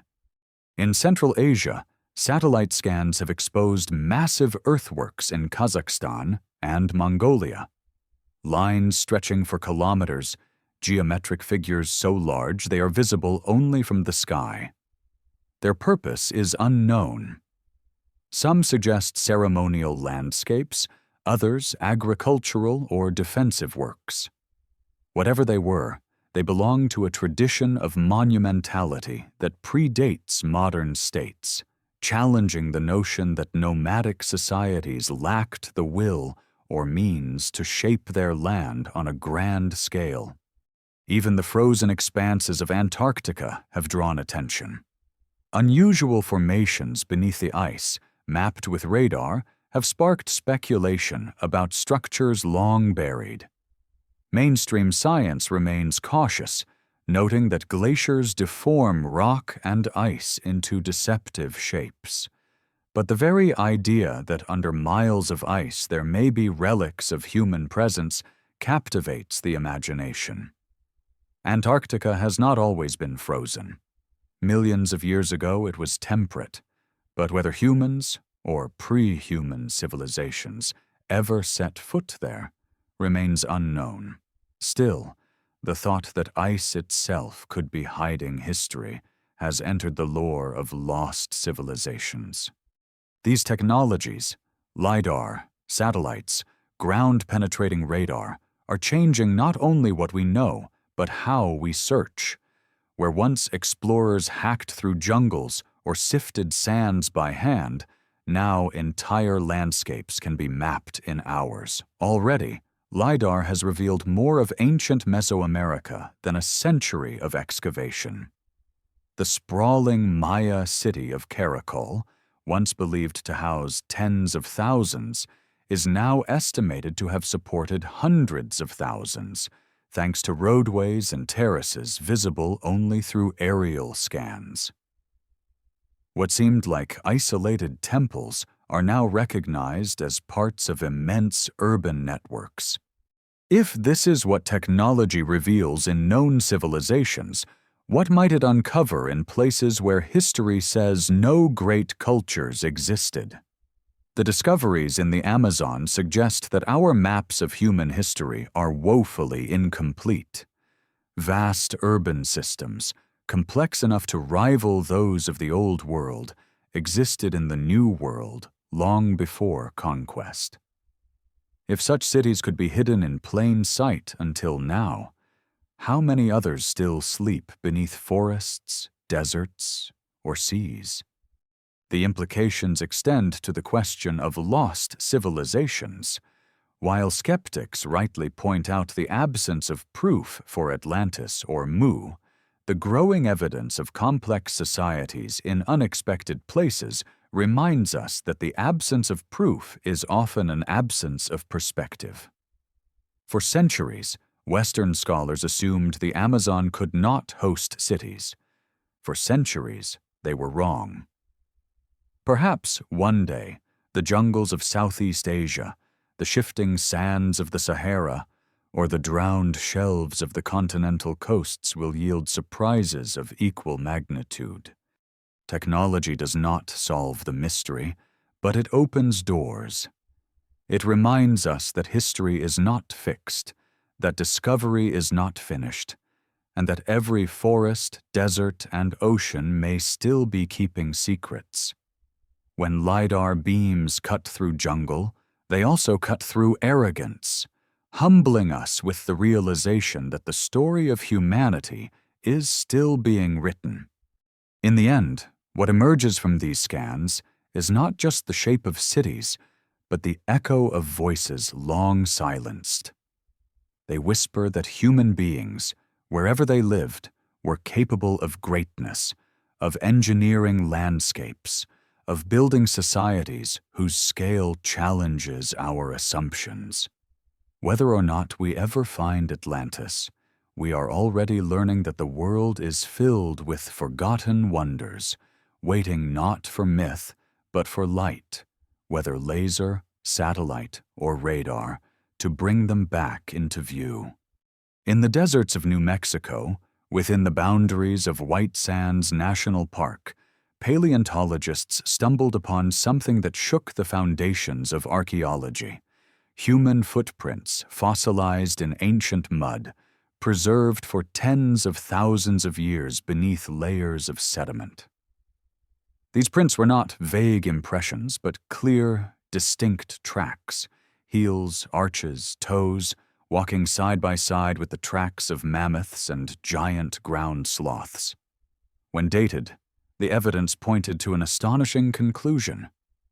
People were living in North America at least 23,000 years ago. For decades, the prevailing theory held that humans did not arrive in the Americas until about 13,000 years ago, crossing from Siberia into Alaska via a land bridge known as Beringia, then moving south through an ice-free corridor that opened as glaciers retreated. This was the Clovis first model, named for the stone tools found near Clovis, New Mexico, in the 1930s. Those spear points, with their fluted bases and exquisite craftsmanship, were thought to represent the earliest culture on the continent. To find human presence 10,000 years earlier is to rewrite that narrative completely. The White Sands footprints tell a story not of a sudden migration, but of a much deeper human presence. These people walked along a lake shore when the climate was cooler, the waters higher, and megafauna roamed the land. Children's tracks mingle with adults, suggesting families, not hunting parties. Some prints reveal people carrying heavy loads. Others show sloths swerving and rearing as if reacting to human pursuit. It is a glimpse of daily life frozen in stone, proof that humans and Ice Age giants coexisted far longer than once believed. Skeptics at first questioned the dating. Could the seeds used for radiocarbon testing have been contaminated? Could they have migrated downward through sediment? But repeated studies, using multiple methods, confirmed the timeline. The evidence was clear. Humans were present in North America thousands of years earlier than mainstream models allowed. This raises profound questions. If people were in New Mexico 23,000 years ago, how did they arrive? And where did they come from? The traditional land bridge route seems insufficient. During the height of the Ice Age, glaciers would have blocked passage. Some researchers now propose a coastal migration, with people traveling along the Pacific shoreline in boats, exploiting marine resources, moving south long before the ice retreated inland.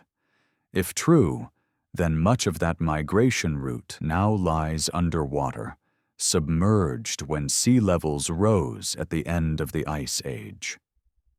Once again, the ocean hides the story. Other discoveries support this earlier timeline. In Chile, at Monteverde, archaeologists found wooden structures, tools, and plant remains dating back nearly 15,000 years, challenging the Clovis first model long before White Sands confirmed it. In Brazil, caves at Pedra Ferrada contain stone artifacts some claim are even older, though debates rage about whether they are truly human-made. Together, These findings suggest a deep and complex human history in the Americas, one that begins far earlier than textbooks admit. The implications extend beyond migration routes. If humans lived in the Americas during the height of the Ice Age, they would have witnessed its dramatic end: the melting of glaciers, the extinction of mammoths, the floods that reshaped landscapes. Their myths, passed down through generations, may preserve memories of those cataclysms. The flood stories of Native American traditions, tales of earth-shaking events and animals vanishing, could be echoes of real experiences. The footprints at White Sands are not just evidence of presence. They are keys to understanding how ancient peoples adapted to a world in flux. The discovery also underscores how fragile evidence can be. Footprints in mud would normally vanish in days, washed away by rain, or crushed by time. Only extraordinary conditions, rapid burial by sediment, the right balance of moisture and a lack of disturbance, could preserve them for millennia. That such delicate traces survived at all feels like a message from the past, as if the land itself conspired to keep their memory. How many other footprints, settlements, or tools were lost to erosion, floods, or simple chance? The absence of evidence may be less about what never existed than about what could not endure. For some, the White Sands discovery fuels speculation about civilizations more advanced than we think. If humans were in the Americas so early, could they have developed cultures that left behind more than stone tools and footprints? Could cities or monuments once have stood on now submerged coasts? Mainstream archaeologists caution against such leaps, but the imagination stirs. After all, if one of the most significant finds in American prehistory was overlooked until recently, who can say what else lies hidden? Walking through White Sands today, the desert stretches in gleaming waves of gypsum, dunes shifting in the wind. It feels timeless, a landscape outside of history. Yet beneath the sand lies a record of footsteps that tell us otherwise. People lived, moved, hunted, played, carried children, and watched giants cross the land. Their presence reshapes our understanding not just of migration, but of humanity's resilience.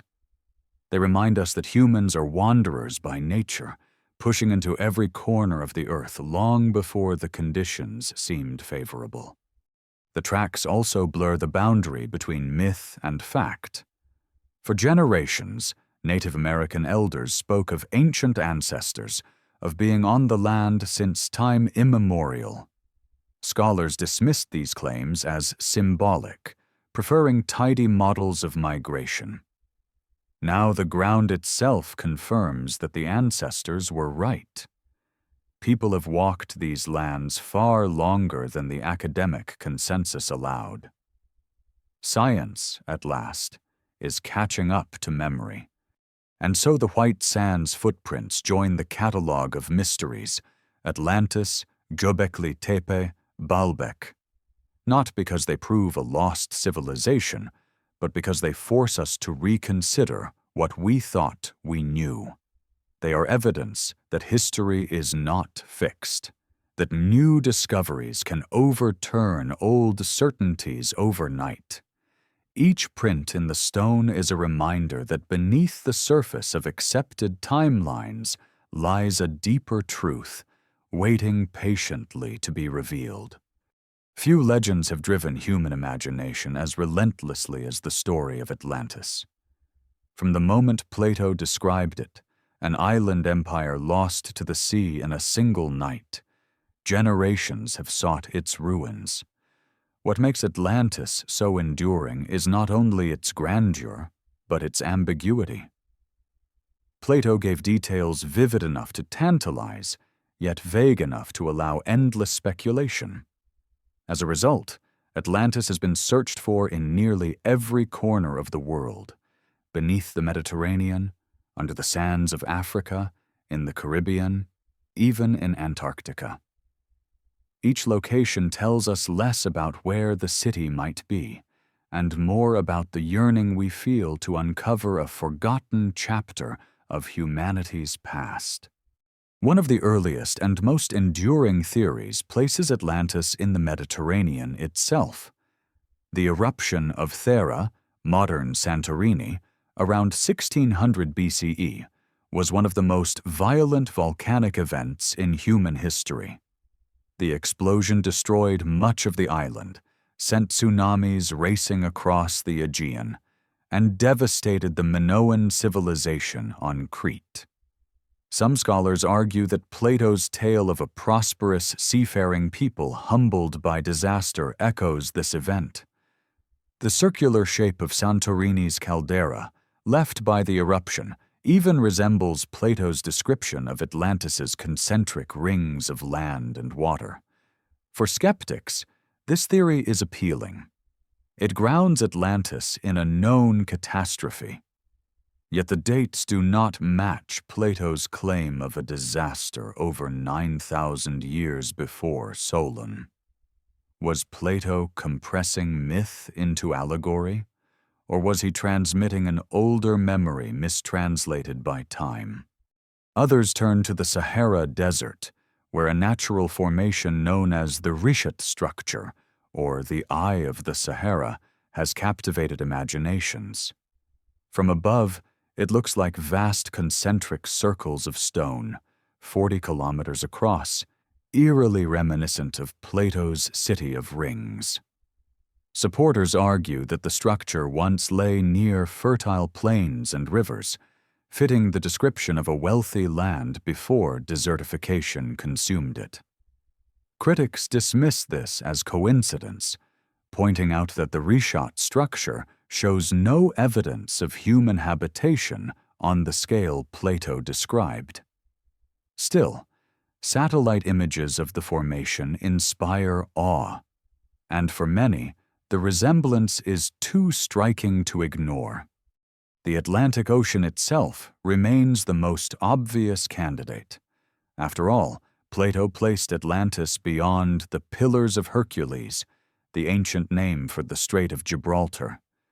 Explorers have scoured the ocean floor from the Azores to the Caribbean. Some point to the shallow banks of the Bahamas, where the Bimini Road lies in wait, or to submerged plateaus near the Canary Islands.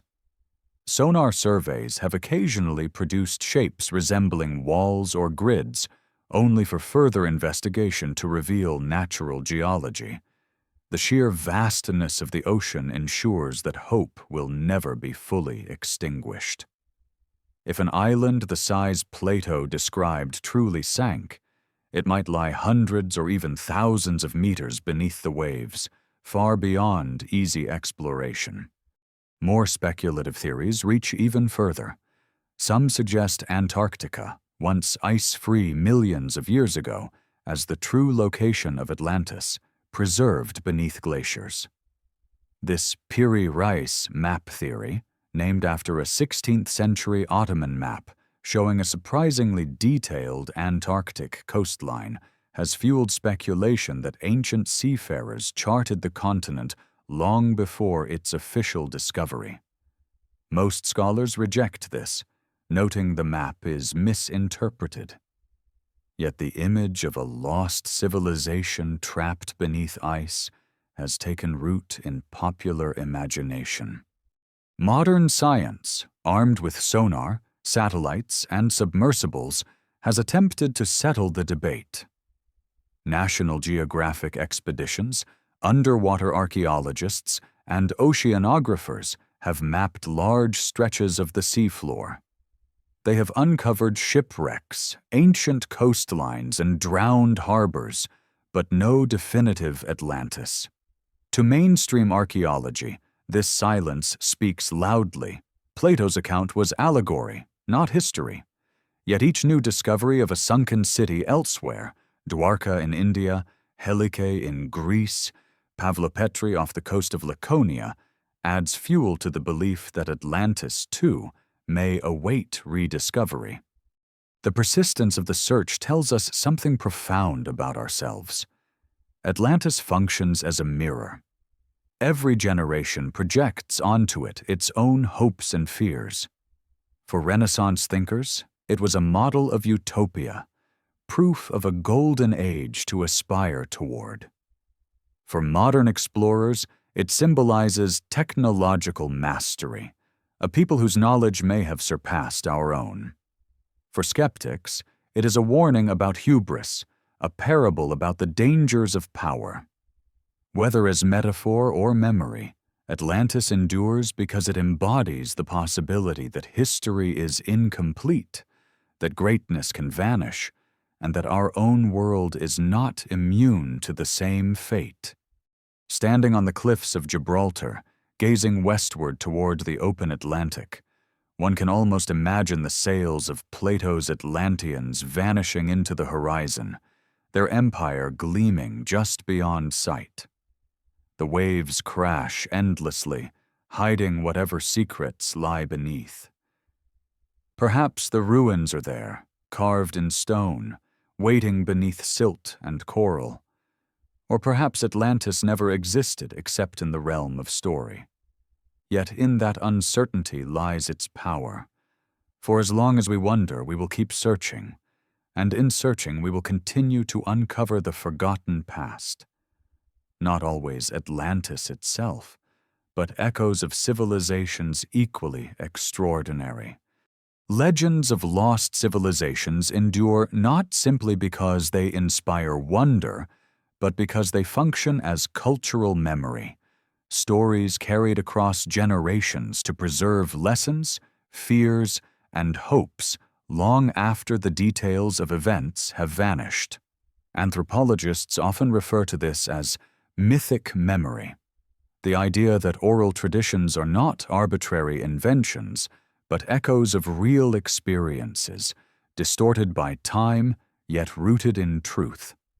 When we examine the myths of floods, underground refuges, vanished islands, and hidden kingdoms, we are not only reading tales, we are glimpsing humanity's attempt to remember its own fragility. The persistence of these stories across disparate cultures is striking. In Polynesia, tales speak of Hawaii, the ancestral homeland swallowed by the sea. In Ireland, legends recall Tir na Nog, the land of youth, lying across the Western Ocean. The Hopi people of North America tell of emerging from underground worlds after past destructions, guided by spirit beings. The Yoruba in West Africa preserve stories of cities sunk beneath rivers, while Australian Aboriginal traditions recount the great waters that transformed the landscape at the end of the Ice Age. Taken together, these accounts form a chorus of memory, as though humanity itself is trying not to forget what it endured. The way these stories travel and transform also reveals something about the resilience of oral tradition. Myths are not fragile, they are living things, shaped to survive. When one generation tells the next of a flood, the details shift to fit new times, but the core lesson remains. Water can rise, land can vanish, life can be swept away. When people speak of underground realms, they may no longer remember the practical reasons, perhaps real retreats into caves or subterranean shelters. But they preserve the sense that survival sometimes means going beneath the earth. This ability to distill complex events into symbolic narratives is why myths last longer than monuments. Stones crumble, but stories adapt. Psychologists suggest another reason why these tales endure. They speak to the human unconscious. Carl Jung described myths as expressions of archetypes, patterns embedded in the collective psyche. The flood, the lost paradise, the descent into the underworld. These are not only historical memories but universal symbols.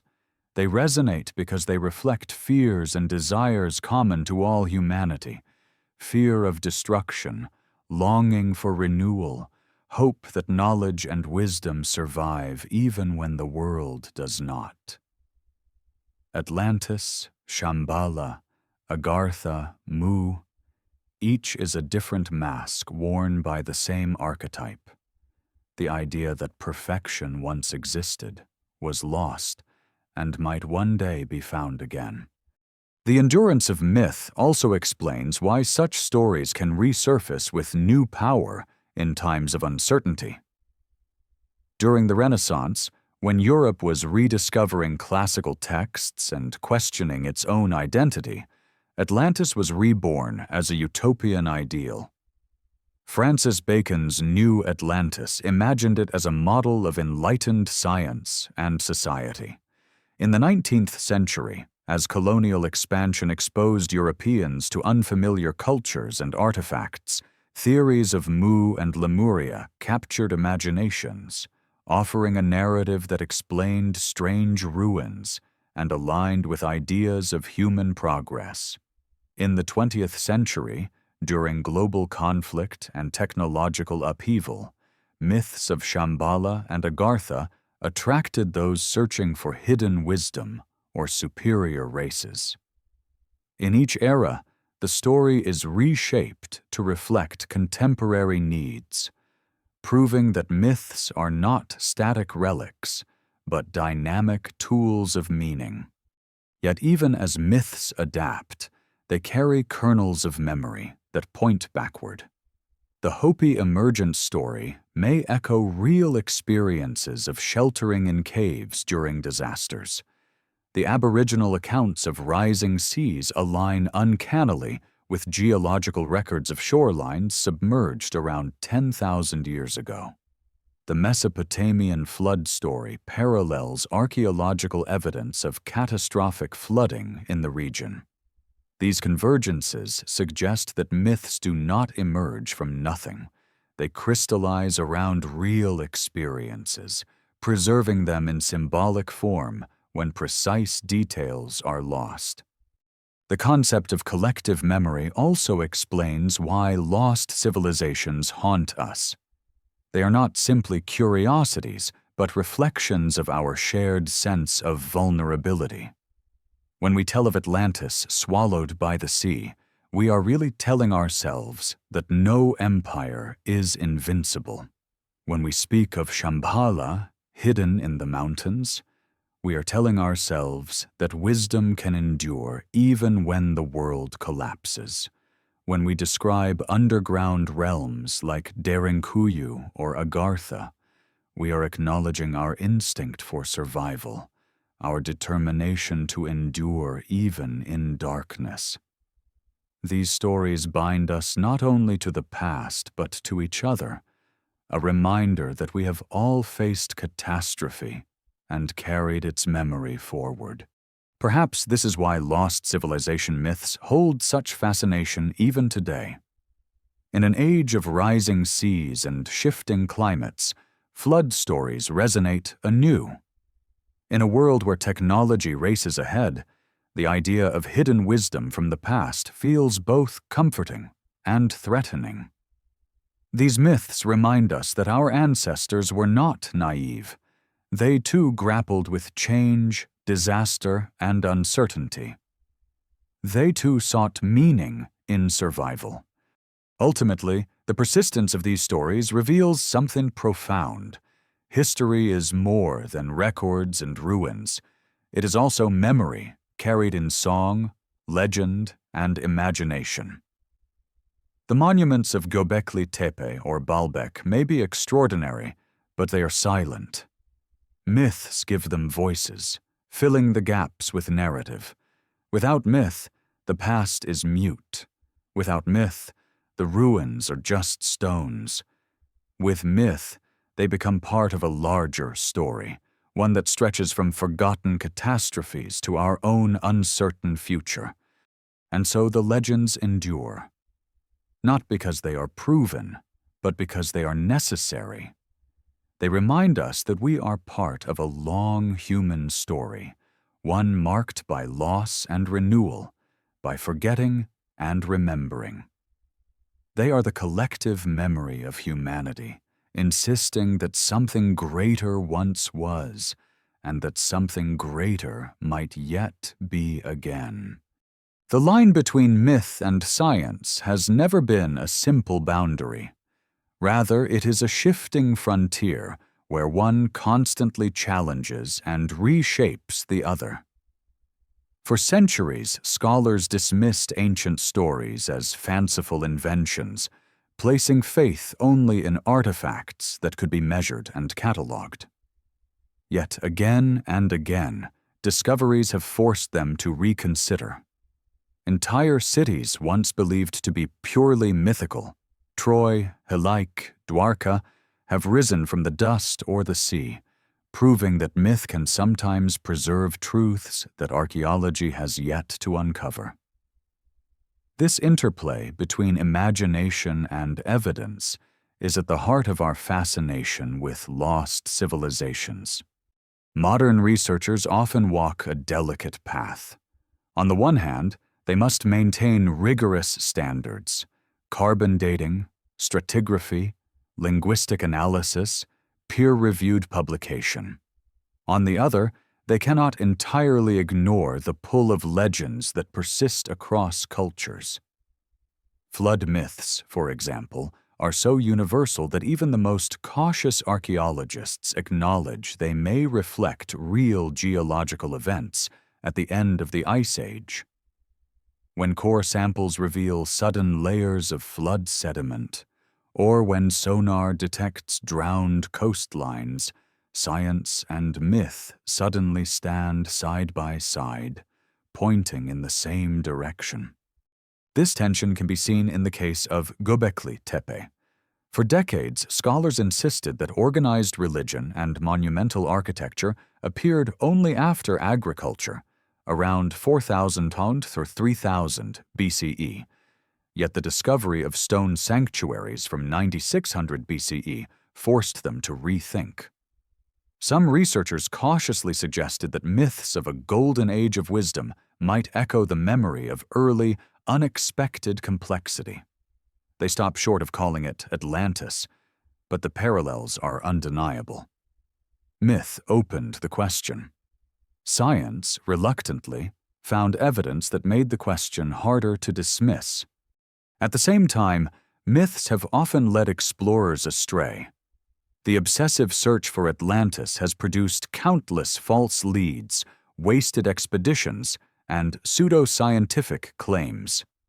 Each time sonar picks up a suspicious grid on the ocean floor, enthusiasts rush to declare it a city, only for geologists to show it is a natural feature. For mainstream scholars, this is a cautionary tale. Myths can inspire discovery, but they can also blind us, encouraging us to see what we want rather than what is.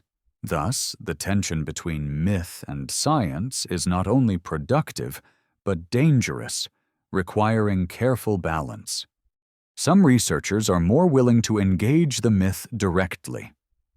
Geologists studying the Black Sea, for instance, proposed in the 1990s that its basin was catastrophically flooded around 5600 BCE when Mediterranean waters breached the Bosporus. This theory, though debated, was linked to stories of great floods in Mesopotamia and beyond. By framing geological data within mythic narratives, they drew public attention and funding, but they also invited criticism that they were dressing speculation as science.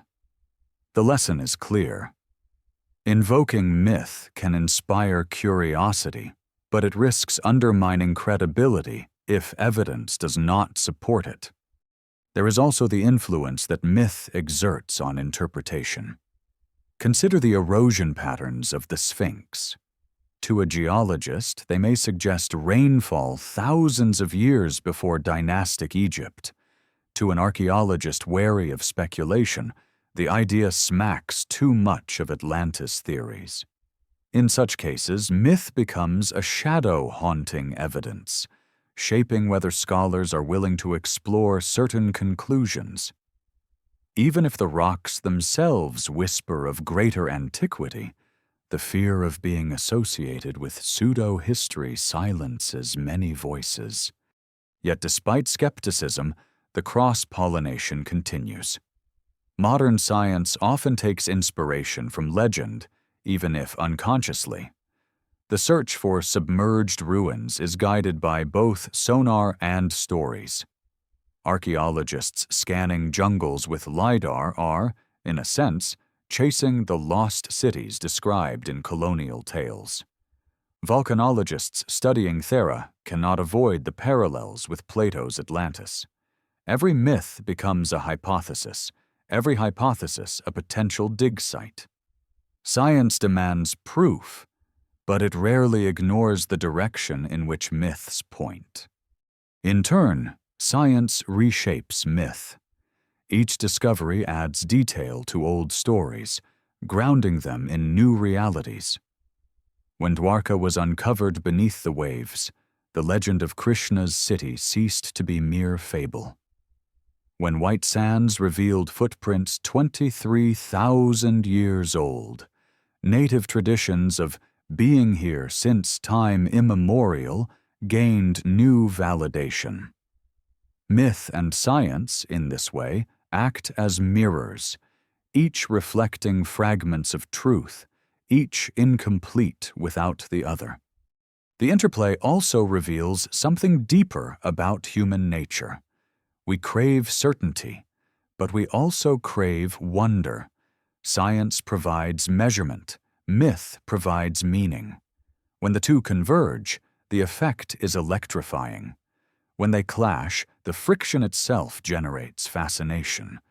Perhaps this is why lost civilizations grip us so tightly. They exist in the space where myth and science collide, where neither can fully claim authority. Even the most skeptical scientist cannot deny the usefulness of myth as a guide. Archaeology often begins not with a trowel, but with a story. Of a city swallowed by waves, of a temple hidden beneath sand, of a people who vanished. Whether those stories prove accurate or not, they shape the questions asked, and the questions asked shape the discoveries made. Myth, then, is not the enemy of science, but its partner, a map drawn in imagination that sometimes leads, against all odds, to real treasure. And so we continue to balance on this frontier. Too much credulity, and we risk chasing phantoms. Too much rigidity, and we risk missing truths hidden in legend. The challenge is to honor both, to let myths inspire the questions, and to let science test the answers. Between them lies the real adventure, the discovery not only of what our ancestors built, but of how they remembered, forgot, and dreamed.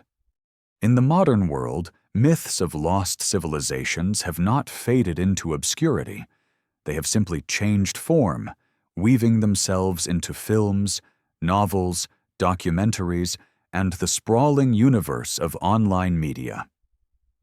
Atlantis, Shambhala, and ancient cataclysms now exist not only in dusty manuscripts or oral traditions, but in blockbusters on cinema screens, late-night television specials, and viral videos that promise to reveal the truth history doesn't want you to know.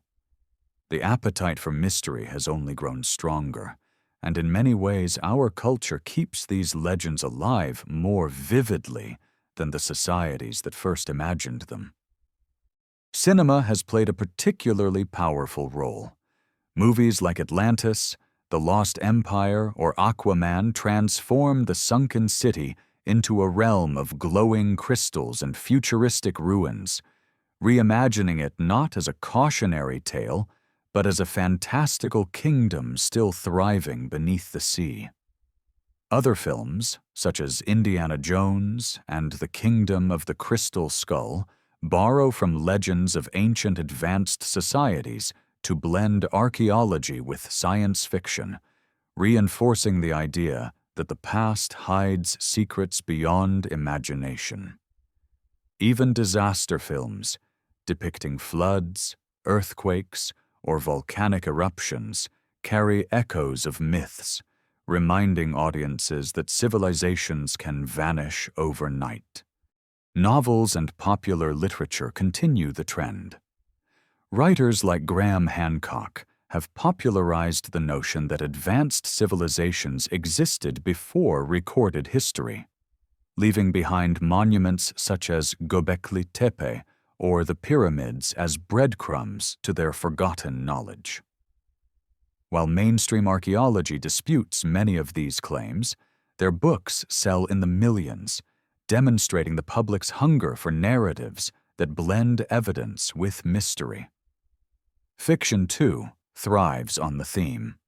From Jules Verne's 20,000 Leagues Under the Seas to modern fantasy sagas, lost worlds provide a canvas upon which authors project fears, hopes, and speculative visions of humanity's origins.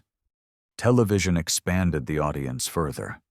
Shows like Ancient Aliens turned speculative theories into weekly entertainment, presenting the idea that extraterrestrials may have guided early civilizations.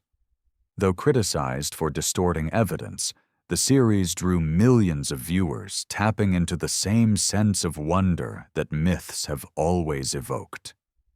More serious documentaries, aired on networks like National Geographic or the BBC, have explored the real archaeological mysteries behind the legends: Dwarka, Yonaguni, Baalbek, often leaving just enough ambiguity to keep imaginations alive.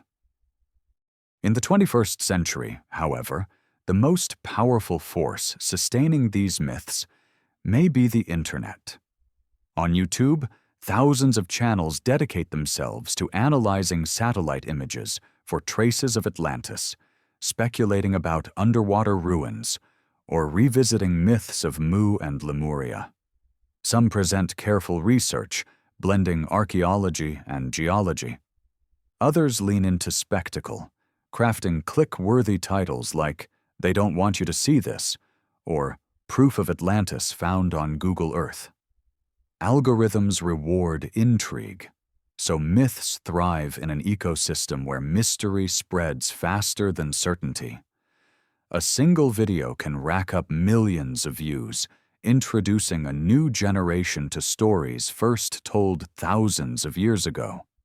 This modern fascination reflects more than entertainment. It reveals our unease with the fragility of civilization. Climate change, rising seas, and natural disasters remind us daily that we are not immune to the forces that shaped ancient myths.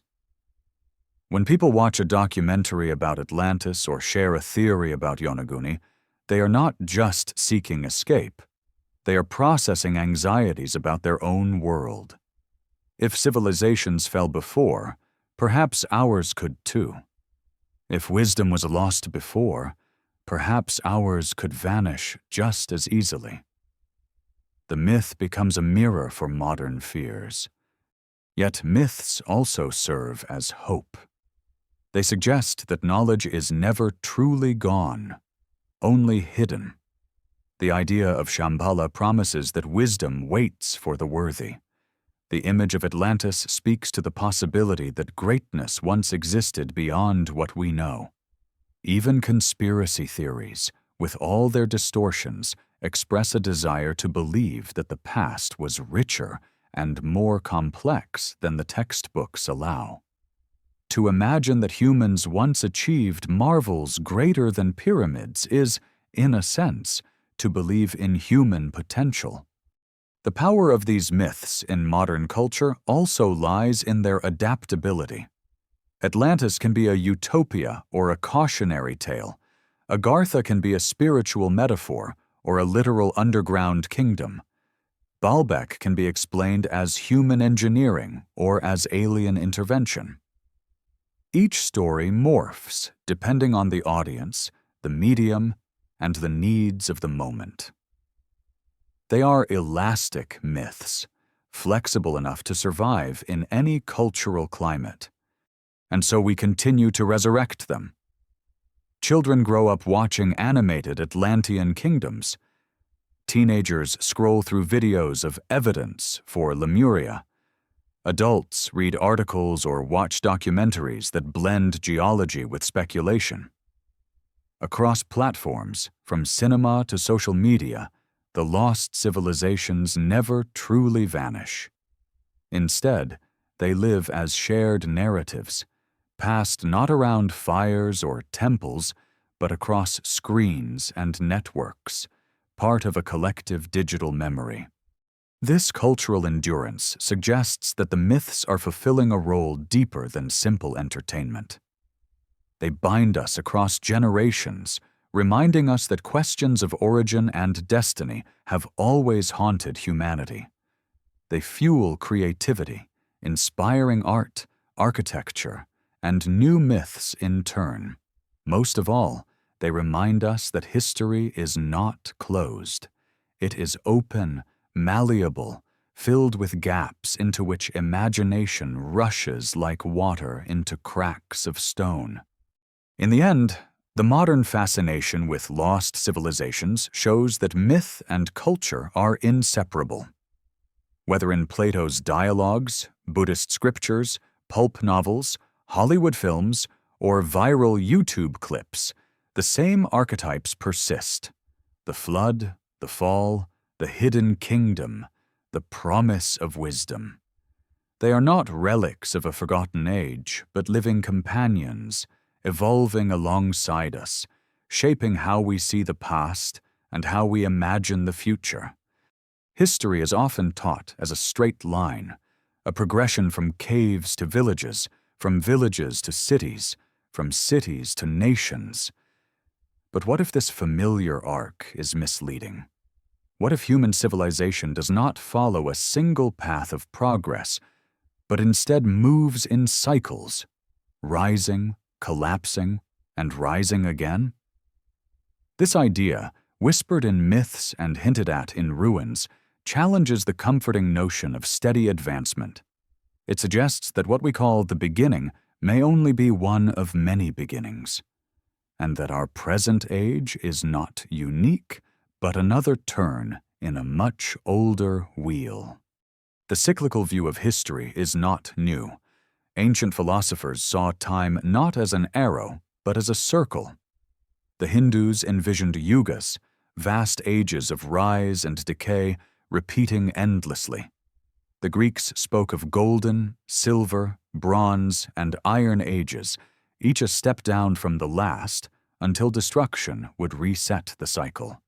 The Maya measured time in great cycles of creation and destruction, each lasting thousands of years. Even in modern thought, echoes of the cycle remain. Historians note that empires often follow a familiar pattern: expansion, dominance, decadence, collapse. The Roman Empire, the Han Dynasty, the Mayan kingdoms, all burned brightly, then dimmed, leaving ruins for later ages to puzzle over. Applied to the question of lost civilizations, this cyclical model opens new possibilities. Perhaps the ruins of Gobekli Tepe, the legends of Atlantis, the anomalies of Baalbek are not outliers but remnants of earlier cycles. Perhaps humanity reached moments of complexity, even greatness, long before Mesopotamia or Egypt, only to be broken by catastrophe, climate shifts, floods, volcanic winters, and forced to start again. Survivors would carry fragments of memory into the next age, fragments that became myths, while the bulk of their culture vanished.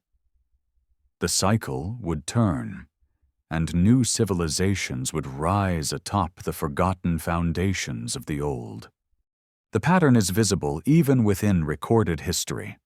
The fall of Rome in the 5th century CE plunged much of Europe into what has been called the Dark Ages, Libraries burned, knowledge was lost, cities emptied. For centuries, people lived with technology and literacy at levels below what Rome had achieved. Only later, through preservation in monasteries and contact with the Islamic world, did fragments of that knowledge return. If this could happen within 2 millennia, why not within 20? If the achievements of Rome could fade almost beyond recognition, what might have been lost in collapses 10 or 20,000 years ago? Geological and climatic records show that humanity has lived through disasters powerful enough to reset the clock. The Younger Dryas cold snap, massive floods from melting glaciers, volcanic eruptions like Toba, all could have scattered populations, destroyed food sources, and forced survivors into nomadic subsistence. In such conditions, monuments would crumble, writing would vanish, and the memory of cities would fade into stories of gods and giants. When stability returned, people would rebuild, carrying forward myths of what came before but little of the detail. This is how cycles disguise themselves. Each rise thinks it is the first, unaware that it is walking paths already trodden. Even within myth, the language of cycles is clear.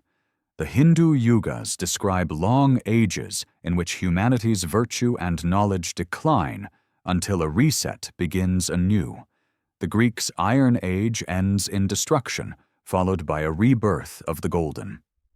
The Maya counted Baktuns, measuring eras of creation and destruction with mathematical precision. These are not the metaphors of people who saw time as linear. They are the memories of cultures who recognized that endings had come before and would come again.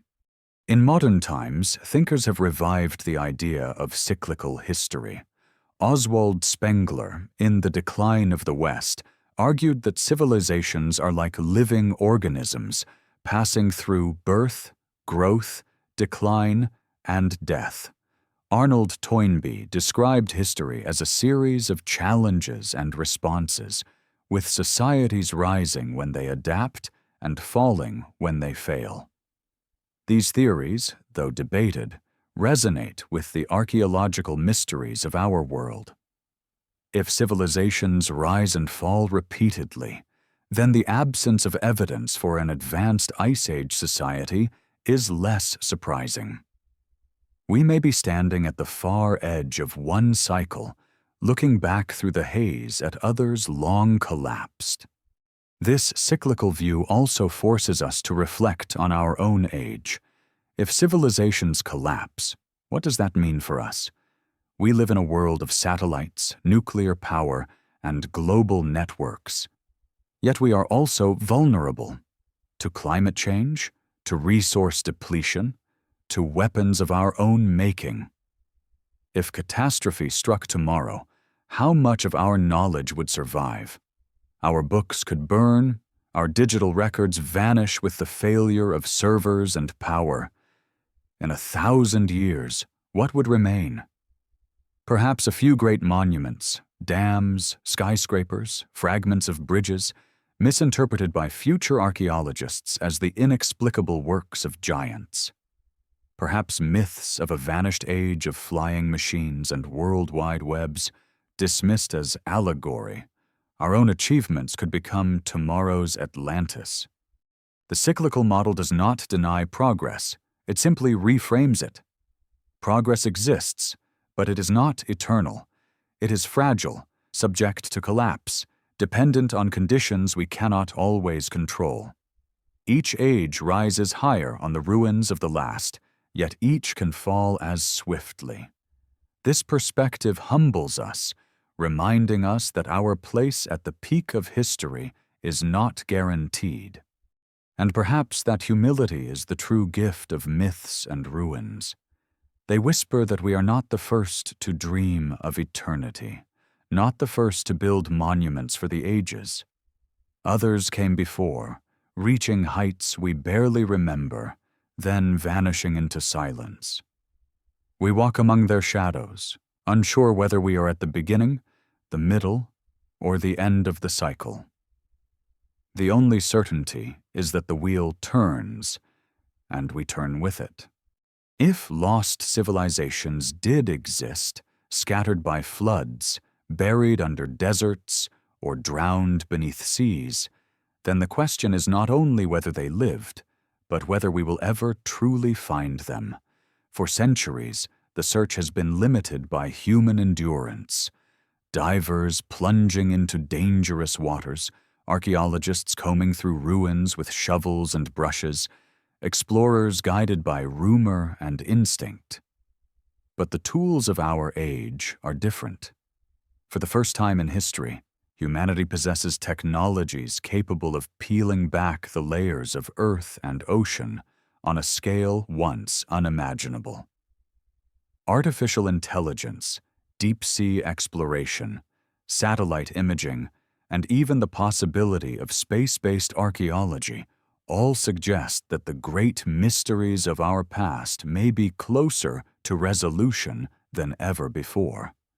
The oceans, which cover more than 2/3 of the planet, remain the most tantalizing frontier. More than 80% of the seafloor has yet to be mapped in high detail.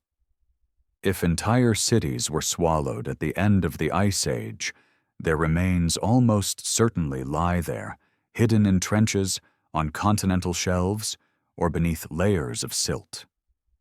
Until now, reaching such places was prohibitively difficult.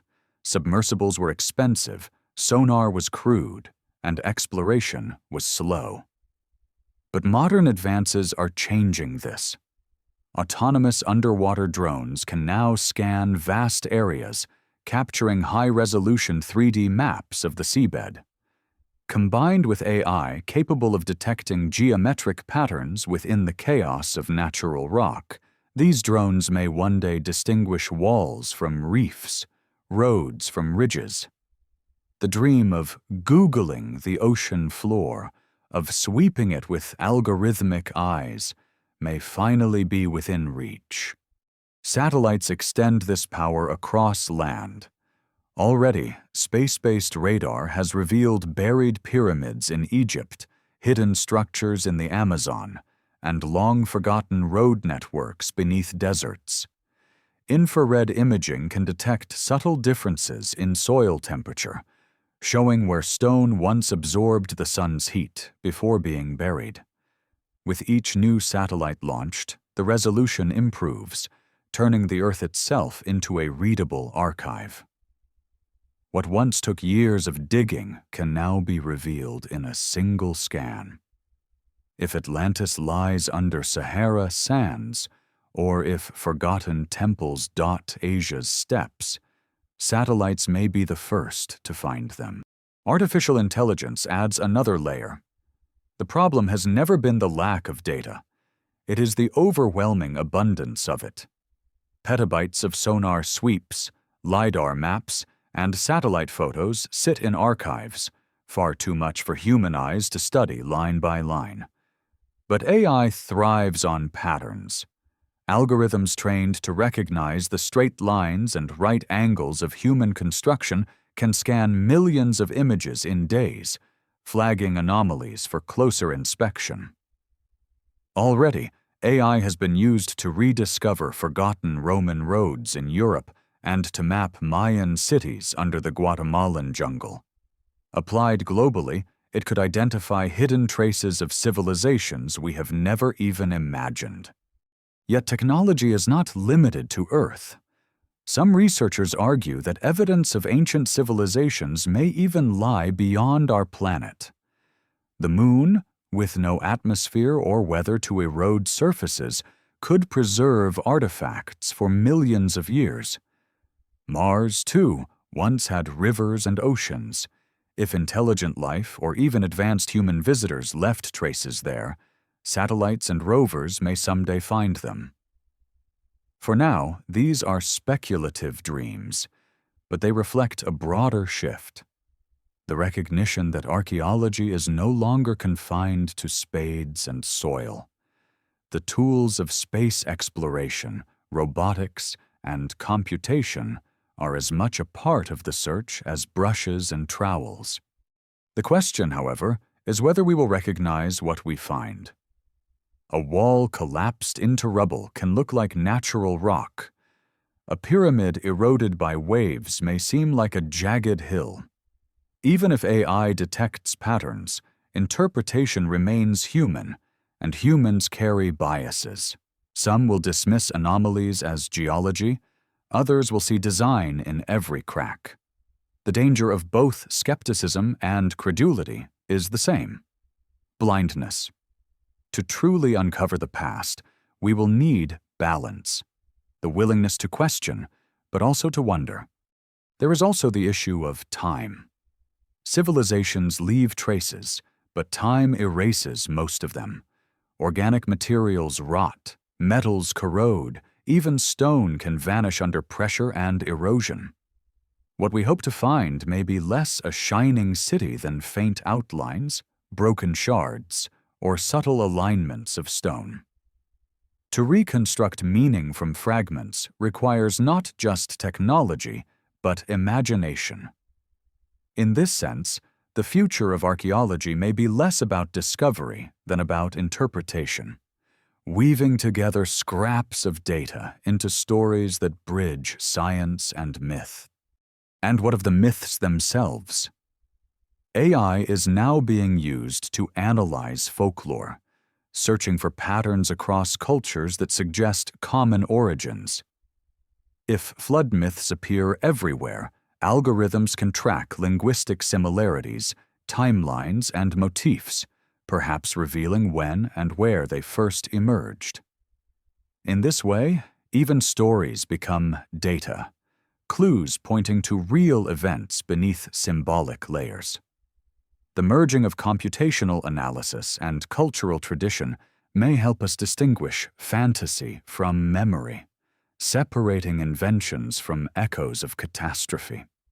What lies ahead, then, is a new kind of exploration, one not driven by lone adventurers or mystics, but by global networks of satellites, robots, algorithms, and scientists. It will not look like Indiana Jones with a whip, but like clusters of drones mapping the ocean, satellites beaming data to supercomputers, and AI drawing maps of forgotten worlds. Yet the romance will remain, because what drives this effort is not just science, but the same yearning that drove Plato, explorers, and storytellers, the hunger to know where we came from and what we have lost. And perhaps the greatest irony is this: if lost civilizations are found, it will not only reshape our view of the past, but our view of ourselves. We will no longer see humanity as a species slowly climbing toward modernity, but as a people who have risen and fallen many times. We will see our cities, our technologies, our own age of steel and silicon, not as the pinnacle, but as a chapter. And we will know, with new humility, that just as past civilizations vanished, so might ours, leaving behind fragments for future minds to puzzle over. The search for lost civilizations is therefore not only about the past, it is about the future. It asks whether we too will be remembered or forgotten or mythologized by those who come after. It asks whether our technology, like theirs, will one day crumble into mystery. In this way, the quest is eternal. For as long as there are humans to wonder, there will be myths of what was lost and tools to seek what remains.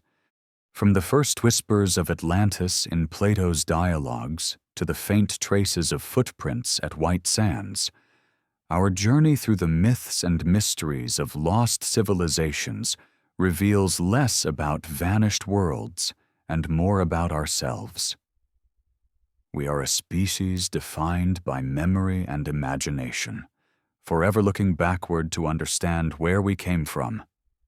In the ruins of Baalbek, in the sanctuaries of Gobekli Tepe, in the underwater terraces of Yonaguni, we see not only stones and carvings, but mirrors, reflections of our longing to connect with ancestors who may have walked further than we dare to admit. Throughout this exploration, one truth emerges. Myth and science are not enemies, but companions. Myths carry the raw memory of catastrophe and survival. Science provides the tools to test and refine those memories. Flood stories echo the geological upheavals of the Ice Age. Legends of underground realms find their resonance in the caverns of Cappadocia. The tale of Shambhala mirrors the human search for wisdom, just as the theory of cyclical history mirrors our fear of decline. Myths, when taken seriously but not literally, guide our eyes toward questions we might not otherwise ask. And science, when it follows those questions with patience and humility, sometimes uncovers truths buried beneath the sand and sea. The persistence of these stories across cultures suggests that we carry a collective memory of vulnerability. Civilizations rise, but they are not immortal. Earthquakes topple, floods erase, volcanoes bury, seas rise. The survivors tell stories, passing down warnings through allegory and symbol. That those stories still echo today is a testament to the fragility of human achievement and the resilience of human memory. In the silence of ruins, in the ambiguity of myth, we hear the same refrain. Do not believe that your world is permanent. Others believed the same, and they were wrong. At the same time, the search for lost civilizations reflects hope as much as fear. To imagine Atlantis is to imagine that humanity once reached heights of knowledge and beauty far beyond our own, that greatness is not confined to the present. To dream of Shambhala is to believe that wisdom survives even when the world collapses, waiting to return when we are ready. To speculate about Agartha or Mu is to hold on to the possibility that we are not as alone or as unique as we think. These myths are not only about loss, they are about potential, about the idea that humanity has always been capable of more. Modern technology brings us closer to these truths than ever before. LiDAR reveals cities hidden under jungle canopies. Satellites trace geometric patterns in deserts. Drones map the ocean floor. Artificial intelligence scans images for signs of human hands in what once looked like chaos. Piece by piece, the Earth yields its secrets, proving that our story is larger and stranger than textbooks once suggested. Already we know that the Amazon, once believed untouched, held vast urban systems. Already we know that humans walked the Americas thousands of years earlier than thought. Each discovery forces us to revise, to admit that the past is deeper than we assumed. But perhaps the greatest revelation lies not in ruins, but in cycles. Again and again, civilizations rise, flourish, and fall. Rome collapsed, its knowledge scattered, only to be reborn in fragments centuries later. The Maya declined, but their descendants endure. Even now we stand in an age of skyscrapers and satellites, vulnerable still to the same forces that once erased entire worlds. If floods, quakes, or fire struck, how much of us would survive in 10,000 years? Would future generations see our monuments as incomprehensible mysteries, our technologies as myths of gods and giants? Would they whisper of a lost world of steel and light, just as we whisper of Atlantis? In the end, the search for lost civilizations is not only a pursuit of the past, but a meditation on the present. It humbles us, reminding us that we are not the first to dream of permanence. It warns us, reminding us that collapse is always possible. And it inspires us, reminding us that imagination and curiosity are the very engines of survival. To seek Atlantis is to seek ourselves. To study myths is to study the human heart. To uncover ruins is to uncover our own reflection in the stones. The story is unfinished, and perhaps it always will be. The oceans are vast, the deserts endless, the mountains secretive. Somewhere, in silt or sand or ice, traces may still wait to be found. Or perhaps they are gone forever, their only legacy the myths we continue to tell. Either way, the search will continue, for we are creatures of story, unwilling to live without mysteries. And maybe that is the point, not to find Atlantis, but to never stop looking for it. So we close this journey not with certainty, but with wonder. The past is stranger, older, and more fragile than we imagined. The myths are not lies, but lanterns, lighting paths into the unknown. The stones are not silent, but speak if we learn how to listen. And the search itself, through myth, through science, through imagination, is the thread that ties us to our ancestors and to those who will come after. Welcome to Deformed History,